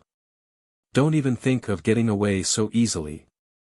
In the next moment, a magic array rapidly spread out from beneath Xiaoqian's feet, summoning a barrier of flames. Covering a 500-yard radius around Xiaoqian, the barrier trapped all of Mythology's members within it. "Bastard!" Sandstorm bellowed in rage when he saw the barrier of flames rise. He immediately charged straight at Xiaoqian, his movement speed astonishing Violet Sword's members. Sandstorm was at least twice as fast as the assassin leader that attacked Crimson Star's group earlier. In the blink of an eye, he appeared over 50 yards from his original location. "Everyone, be careful. He's already capable of perfectly integrating advanced footwork into his movement skill. Do not clash with him directly." Wildfighter warned, a grim expression appearing on his face at Sandstorm's astonishing speed. Among the various types of combat techniques available, the most difficult type to integrate with skills and spells was footwork. Integrating footwork with a movement skill was especially challenging. Even in Violet Sword, only a few individuals were capable of this. Anyone who achieved this integration could freely weave their way through an army of tens of thousands. Not to mention, Sandstorm's basic attributes were currently at the Tier 4 standard. With the combination of his speed and strength, he was basically unstoppable. In just 3 seconds, Sandstorm penetrated Zero Wing's defensive line and arrived behind Xiaoqian. He then executed a downward slash at the elementalist's back using the silver short sword he wielded. "Die, you hindrance!" Sandstorm bellowed. Immediately, mana gathered around his short sword and coalesced into a great sword that left a dark void in its wake. Just when the great sword was about to land on Zhao Yueru, however, a lithe figure suddenly appeared beside the elementalist and sent a sword light cutting at the great sword. Boom! A loud explosion shook the battlefield, and the space surrounding the point of collision shattered into oblivion. The resulting shockwave sent all the players within a 10-yard radius of the explosion's epicenter flying. Impossible! She blocked it. White Feather, who was watching from a distance, doubted her eyes when she saw Gentle Snow stopping Sandstorm's attack. Although Sandstorm was an assassin, he had been drastically strengthened by the magic-devouring gemstone and the advanced battle array. His current strength far exceeded that of ordinary mythic monsters of the same level. With the boost in power his Tier 3 skill provided, his attack should be capable of repulsing even bona fide mythic monsters. However, despite being merely a Tier 3 player, Gentle Snow had actually managed to receive the attack without losing any ground. A special skill? Sandstorm muttered. Although he was similarly surprised that Gentle Snow stopped his attack, he quickly realized the reason why she was able to do so. I don't know what skill you used to stop my attack, but since it is a skill and not a combat technique, you'll only be able to stop me once. I refuse to believe you can continue stopping me. After saying so, Sandstorm readied himself to launch another attack. However, as if Gentle Snow had long anticipated this, she intercepted him, executing 4 attacks with her great sword. Will of Light. 4 extreme slashes. Boom. Boom. Boom.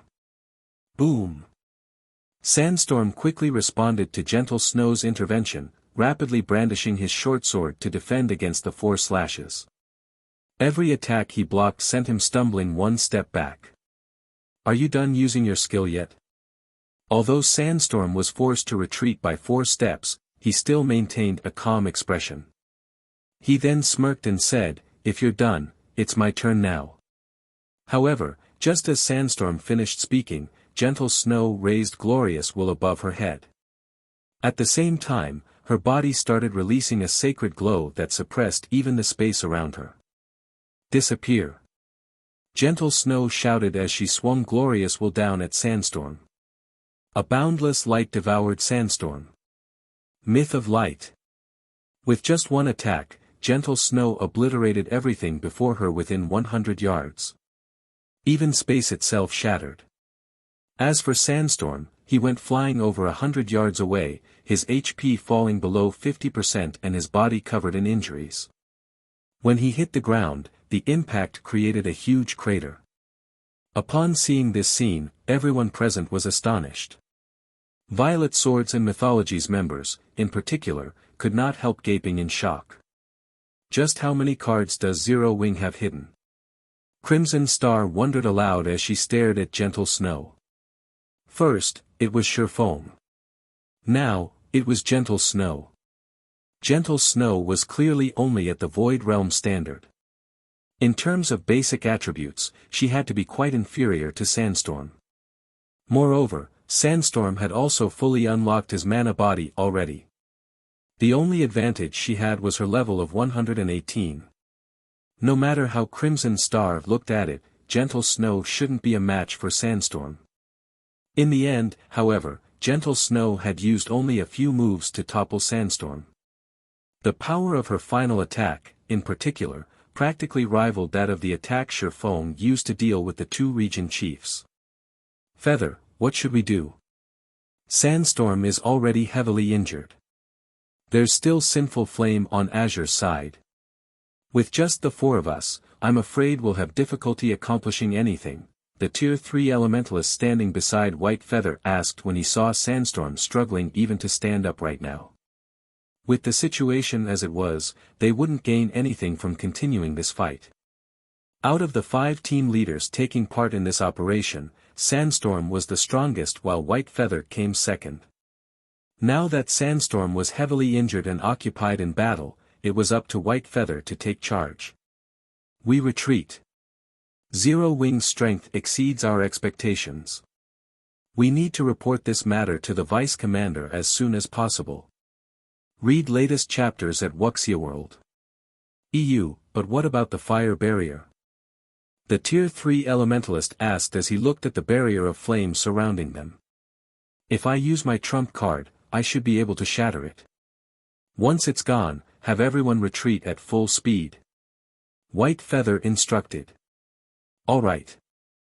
I'll have them scatter and run, the Tier 3 elementalist said, nodding.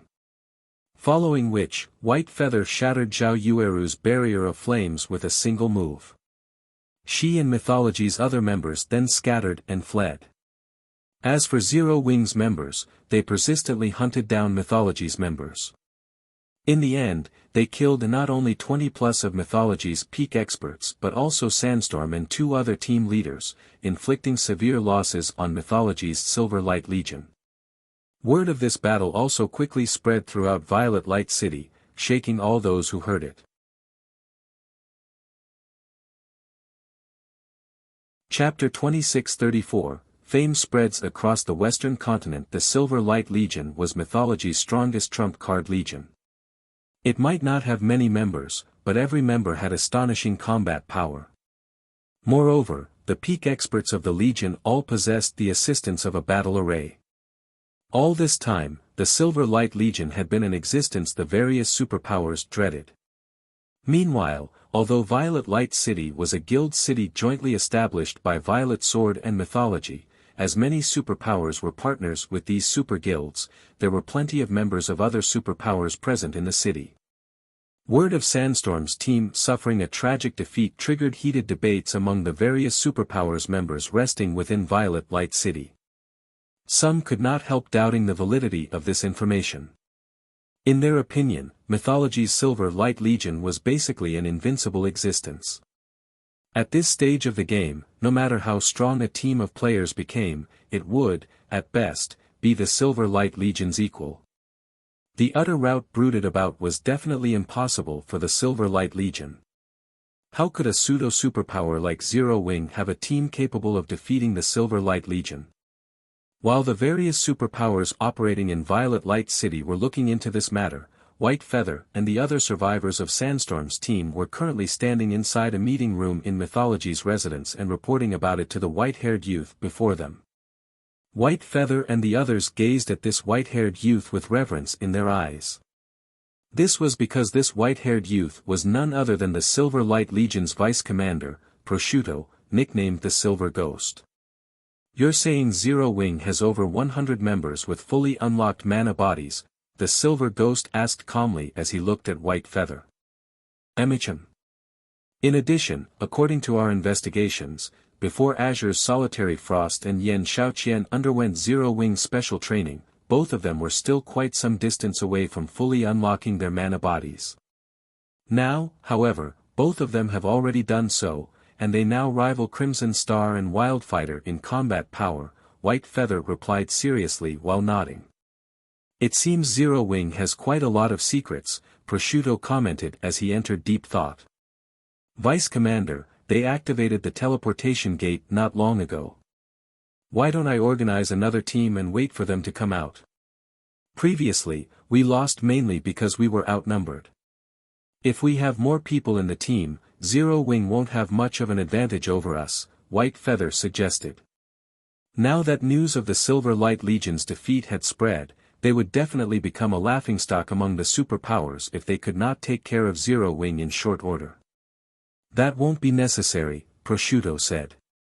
Chuckling, he continued, since Zero Wing wants to become famous, we'll fulfill their wish. Notify the ones below and have them publicize this information. I believe plenty of superpowers and major corporations will be interested in Zero Wing's secret for unlocking the mana body.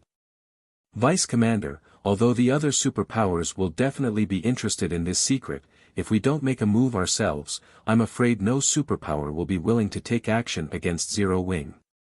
In the end, everyone will simply sit back and watch Zero Wing develop, White Feather said worriedly. Relax. Soon, we'll be done with the task the demon god assigned us. At that time, the kingdoms and empires on the continent will no longer serve as a protective shield for the various powers. Meanwhile, with how much resources Zero Wing is occupying, it will become the common target of the superpowers. We won't need to make a move at all, Prosciutto said, smiling. That quest is almost complete. White Feather's eyes glowed with excitement when she heard Prosciutto's words.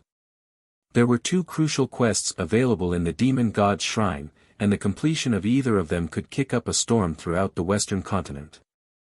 Mythology had chosen to challenge one of those quests. Originally, though, she thought that they would need a lot more time to complete it. If they really completed that quest, then even if Zero Wing cleared the ancient Secret Land's hero trial, it would be meaningless. The only outcome awaiting Zero Wing would be destruction. Alright, go make the necessary preparations to publicize Zero Wing's information. Also, send someone to the Eastern Continent to notify Vice Guild leader Cold Shadow about the quest's progress. She should know how to deal with Zero Wing, Prosciutto commanded. Understood. White Feather replied before leaving the meeting room. News of Zero Wing having over 100 experts with fully unlocked mana bodies spread across the entire Western continent, instantly garnering great fame for Zero Wing. At the same time, though, the Western continent's powers also grew jealous of Zero Wing and started coveting its secrets. The guild immediately became the focal point of the Western continent as the various powers began investigating it. As Zero Wing's fame was spreading across the Western continent, Crimson Star was leading Feng and the others into the hero trial. After everyone walked through the teleportation gate and arrived inside the trial grounds, they immediately fell silent. An indescribably solemn expression also appeared on their faces. The reason for this was the intense gravity in the trial grounds. The moment they entered, it felt as if several hundred kilograms had been added to their bodies. Now, let alone fighting, even walking normally was a challenge. In addition, the tunnel they were currently standing in was incomparably dark, which hampered their vision greatly. In fact, aside from their sense of sight, the rest of their 5 senses were also significantly blunted. Now, they felt as if the standard of their 5 senses wasn't even on par with the 5 senses of Tier 1 players. The worst part of it all was the tens of thousands of humanoid monsters ahead of them. Aside from being fully geared in armor, these humanoid monsters also held longswords and carried longbows on their backs. Looking at this scene, everyone could not help feeling that they had just entered an ancient battlefield.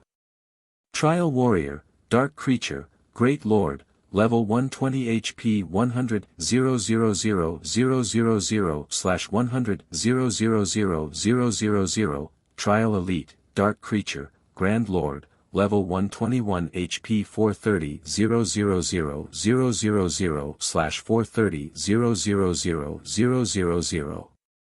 However, before everyone could digest the information before them, the sound of system notifications entered their ears. System, you have discovered the hero trial space. System, hero trial activated. You have 5 natural days to complete the trial. You will be awarded based on the trial's completion rate. 5 days.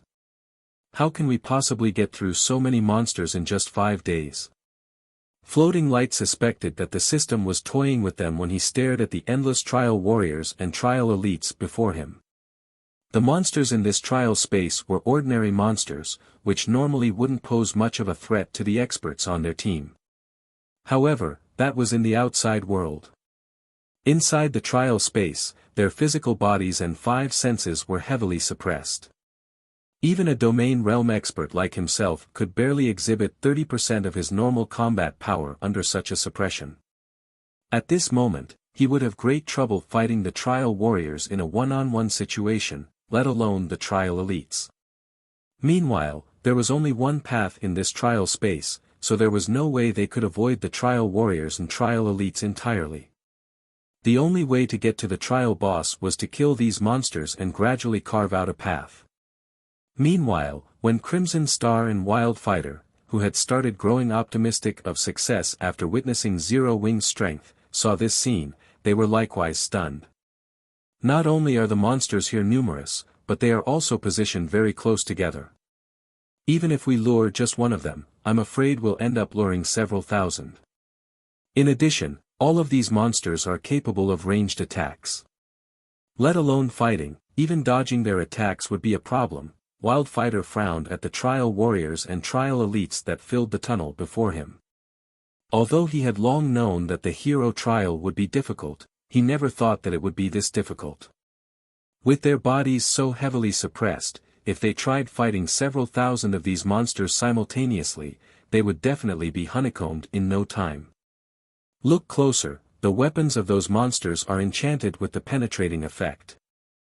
Not to mention other melee players, even MTs won't be able to tank more than a handful of those monsters. The slightest mistake would mean death. Although I have some spells that can stop a portion of the ranged attacks, there are simply too many monsters. The help I can provide will be negligible, Crimson Star said, a bitter smile forming on her face as she pointed at the trial elite's weapons. Our only option is to have our ranged players kite the monsters and whittle away their numbers. However, if we do that, killing all these monsters in just 5 days will be utterly impossible. Upon hearing Crimson Star's words, Duan Hans Han and the other experts from the Azure Chamber of Commerce also nodded in agreement. Any melee expert that hadn't reached the Void Realm would get slaughtered if they tried going up against more than a handful of these trial monsters by themselves. However, their team simply had too few peak experts. They couldn't form a frontline capable of effectively holding off the trial monsters. Their only option was to have the ranged players kite the monsters and have the melee players repel any monsters that got too close for comfort. However, while this strategy was very safe, the efficiency was abysmal. Vice Commander Crimson, you say can block a portion of the ranged attacks? Feng asked after giving the matter some thought. Yes. I can block roughly 20% to 30% of the ranged attacks. However, there are simply too many monsters here. Against the attacks of several thousand monsters, even if I manage to block 30%, it will do little to no good for those dodging the attacks, Crimson Star said, nodding. Read latest chapters at Wuxia World. If you can block that much, then there shouldn't be any problem, Feng said after making some mental calculations. Afterward, my side will stand at the front and attract the monsters' attacks. Everyone else just has to attack with everything you've got. We should be able to get to the trial boss within the stipulated time. You'll attract the attacks? Crimson Star was stunned by Feng's words. She simply couldn't understand why Feng didn't consider this a problem. These were the simultaneous attacks of several thousand monsters they were talking about. Moreover, some of these monsters even had weapons with enhanced penetrative effects. Not to mention, in this horrible environment, even peak experts would have difficulty evading the attacks of the trial monsters, let alone Zero Wings members, who were mainly at the refinement realm standard. However, before Crimson Star and the others could react to Feng's proposal, the swordsman had already commanded Zero Wings 100+ experts to take action. And these Zero Wing members immediately charged at the nearby trial warriors and trial elites without the slightest bit of hesitation. Chapter 2635, They Stroll Through the Backyard. Upon seeing Zero Wings members dash straight toward the nearest group of trial monsters, Violet Swords and Azure's members gaped in shock. They were going up against several thousand monsters here. Moreover, even the weakest of these monsters was a level 120 Great Lord, yet Feng didn't even bother to discuss positioning and individual assignments before having Zero Wings members charge straight into battle. This was the first time Violet Swords and Azure's members had seen such leadership. To make matters worse, every one of Zero Wings members actually obeyed Feng's command. This is just too reckless. Wildfighter could not help feeling anxious when he saw Feng proceeding with utter disregard for their opinions. There are several thousand monsters. Even if they have fully unlocked mana bodies and can take some hits, if they can't dodge attacks, they'll still end up dead. He admitted that Zero Wings members were very high-leveled. In addition, every one of them also had a fully unlocked mana body. Zero Wings members definitely had a greater advantage when going up against the trial monsters than Violet Swords peak experts did. However, the system was clearly trying to test players' combat standards in this tunnel. Levels and fully unlocked mana bodies were only secondary. Currently, they were already tight for time because the trial duration was only 5 days instead of the expected 7 days. If they died here and lost a day's worth of progress, they definitely wouldn't be able to complete the trial. We have no choice but to go along with them. Crimson Star sighed when she saw Zero Wings members getting close to the nearest group of trial monsters. I'll activate my magic array in a moment.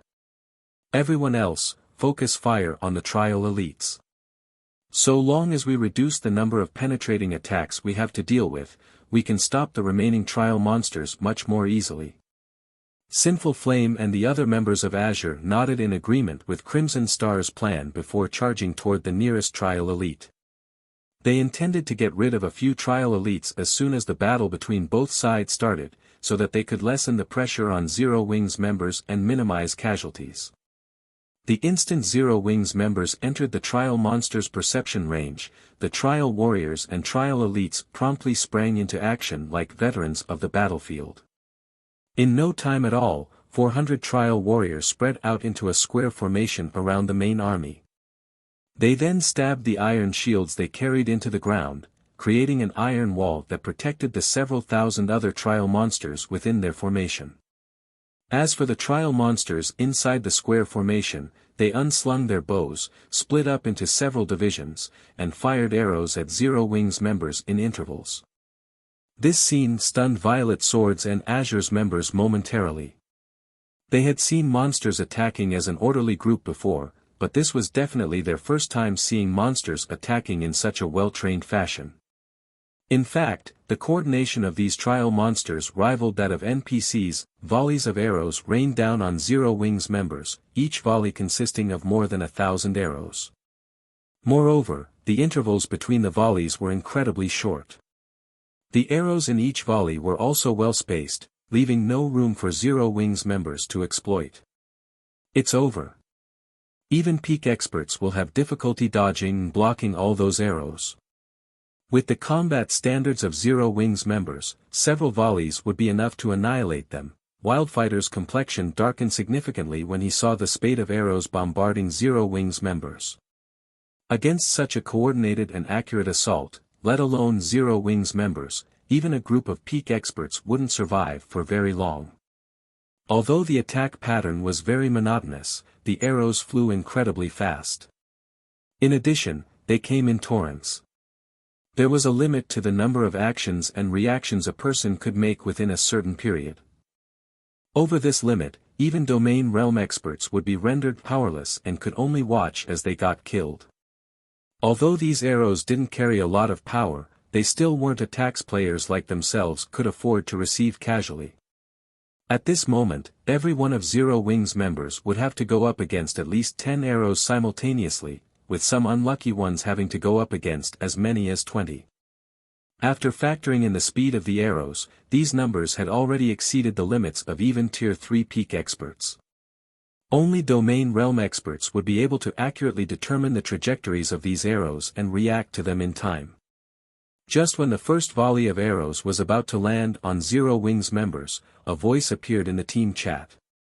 Vice Commander Crimson, activate your defensive magic array. Feng ordered unhurriedly as he looked at the descending arrows. Got it.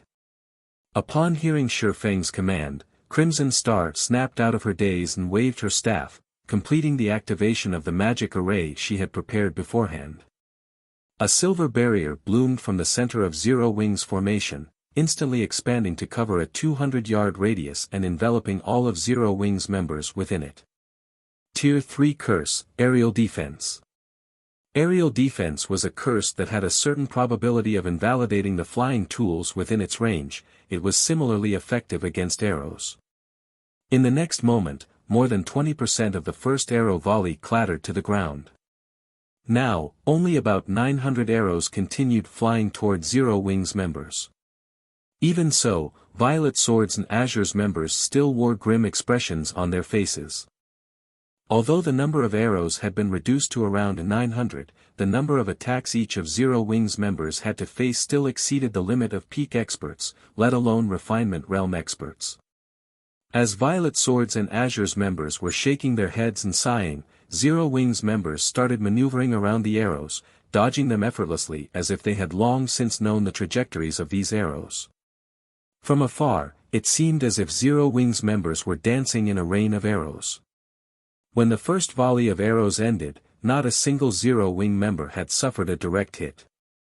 While some Zero Wing members had lost roughly a quarter of their HP, that was merely a result of them defending against the Trial Elite's penetrating arrows. The HP they lost was also instantly replenished by the healers on the team. How is that possible? Floating Light's eyes bulged when he saw this scene. Against that volley of arrows, even he wouldn't have such an easy time blocking and defending. However, Zero Wings members had dealt with the volley of arrows as if they were just strolling through their backyard. At this moment, let alone Floating Light, even Solitary Frost and Xiaoqian, who had trained with Zero Wings members for the past few days, were astonished by this scene. Despite the majority of Zero Wings members being only at the refinement realm, they had easily dealt with an attack that even peak experts would find troublesome. This was simply unbelievable. They can actually block and dodge that kind of attack so easily. Just what kind of training do they normally undergo? Xiaoqian's heart roiled with confusion as she looked at Zero Wings refinement realm experts. What Xiaoqian and the others did not know was that Zero Wings core members had long since familiarized themselves with attacks like the Trial Monster's arrow attacks. After all, they faced much worse when they were training at the Extraordinary Tower's first floor. In fact, in the opinions of Zero Wings members, blocking and dodging the Trial Monster's arrow attacks would still be a cakewalk even without Crimson Star's support. After enduring several volleys of arrows, Feng noticed that all of the agitated Trial Monsters had shifted their attention to Zero Wings members. He then ordered through the team chat, "We've stabilized the aggro. Everyone, start attacking." Upon hearing Feng's command, Violet Swords and Azure's members snapped out of their daze and started launching attacks at the Trial Monsters, together with Zero Wings members. Because Zero Wings members were holding aggro, everyone else could attack freely without having to worry about getting attacked themselves. As a result, the Trial Monsters fell rapidly, one after another. Read latest chapters at Wuxia World. Meanwhile, everyone discovered that these Trial Monsters granted a surprisingly large amount of EXP, basically 3 times higher than normal. At this discovery, Violet Swords and Azure's members grew ecstatic. The only disappointing thing about these Trial Monsters was that they did not drop any loot. After the team grinded the Trial Monsters for more than half a day, something strange occurred. One of the Trial Elites killed suddenly burst into flames and transformed into a dilapidated, crystal steel that hovered quietly in the air. The steel radiated frightening mana fluctuations that sent many of the Tier 3 experts present stumbling back. An ancient legacy steel? When Feng saw this worn steel, his eyes widened in shock, and he could not help wondering whether he was hallucinating. You're tuning in to the Han Li's Wuxia Chronicles YouTube channel. We're so grateful for your support, and don't forget to subscribe to join us on this incredible journey through captivating stories. Your generosity through donations truly makes a world of difference, as it's the primary source of revenue that allows me to expand and enhance this channel for you. Thank you from the bottom of my heart for being a part of this adventure.